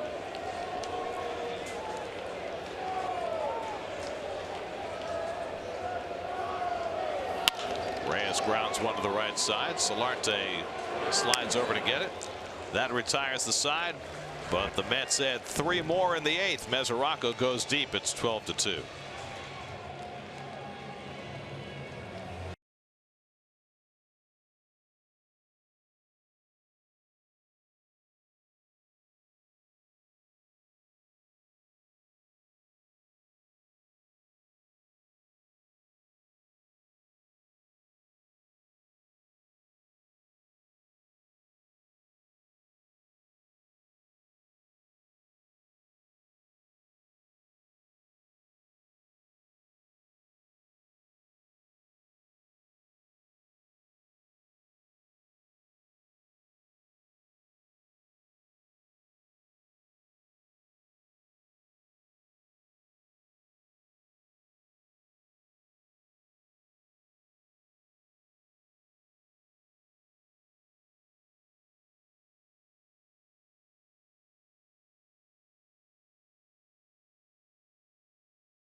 Out. Haji, come on. Let's get inside. Let's just go white. All right, Hodge. See ya. Off to work. Let's just go white. How about kissing the cat? Oh, How do you feel about that? I'm a little disturbed. Jacob Raymond to pitch the 9th inning. Kevin Pillar pops up his first pitch, and Wilmer Flores, with less angst this time, catches the foul pop up for the first out. Raym just back from Las Vegas today. Well, gets a mop-up inning here for the Mets. Raym and Buddy Bauman both joined the team today, with Corey Oswalt going back down to Vegas and Jerry Blevins going on paternity leave. Russell Martin, now a shortstop for the first time in his big league career.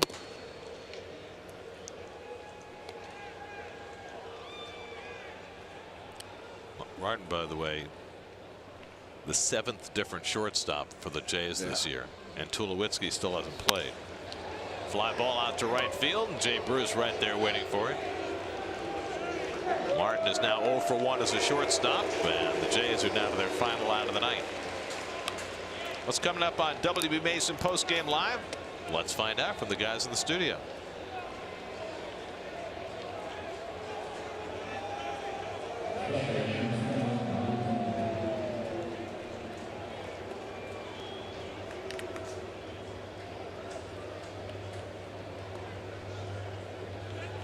Analysis is what we're waiting for. We want lots of it. A close call with 2 outs going for the preview of what's going to be on the show. Very nicely done.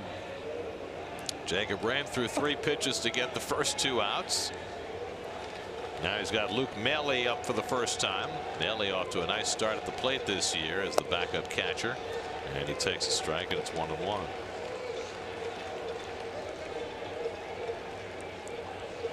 Day game tomorrow, so a quick turnaround for these two teams.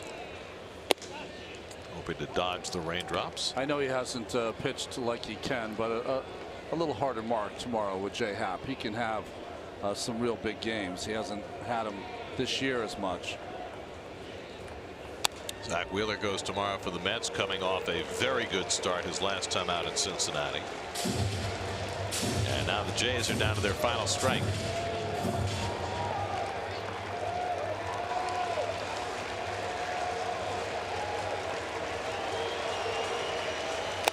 He struck him out, and the ball game is over. Jacob Rain with a 1-2-3 ninth to finish off a very satisfying start to the homestand for New York. After going 0-6 on their previous homestand, they overwhelmed the Blue Jays with 16 hits tonight. Big nights for Lagares and Rosario. Syndergaard drives in a pair and gets the win as the Mets crush the Jays 12-2. Well, I think it's Rosario's best game as a pro, in my opinion. 3 hits, 2 runs scored, and 2 driven in. You have the 4 hits, of course, for Lagares, including a triple and 3 runs batted in. And Devin Mesoraco, 5 times on base, 4 runs scored, a couple of hits, including a home run and 2 RBI. It's the 22nd year of interleague play, and Toronto has still not won in Flushing. 0-12 now. They were 0-9 in Shea. They're now 0-3 at Citi Field as the Mets put up their best offense in more than 2 weeks as they beat the Jays 12-2. The game summary presented by Fios by Verizon. For every Mets win, the Mets organization is proud to contribute $2,500 to Northwell Health and the Cass Institute for Women's Health. For more information, visit northwell.edu/cats. This win brings the total contribution so far this season to $50,000. Mets have to wait nearly an hour and a half to play tonight because of rain. It was well worth the wait. Mets win tonight 12-2 over Toronto. More coming up from Citi Field in just a moment. Is that Travis?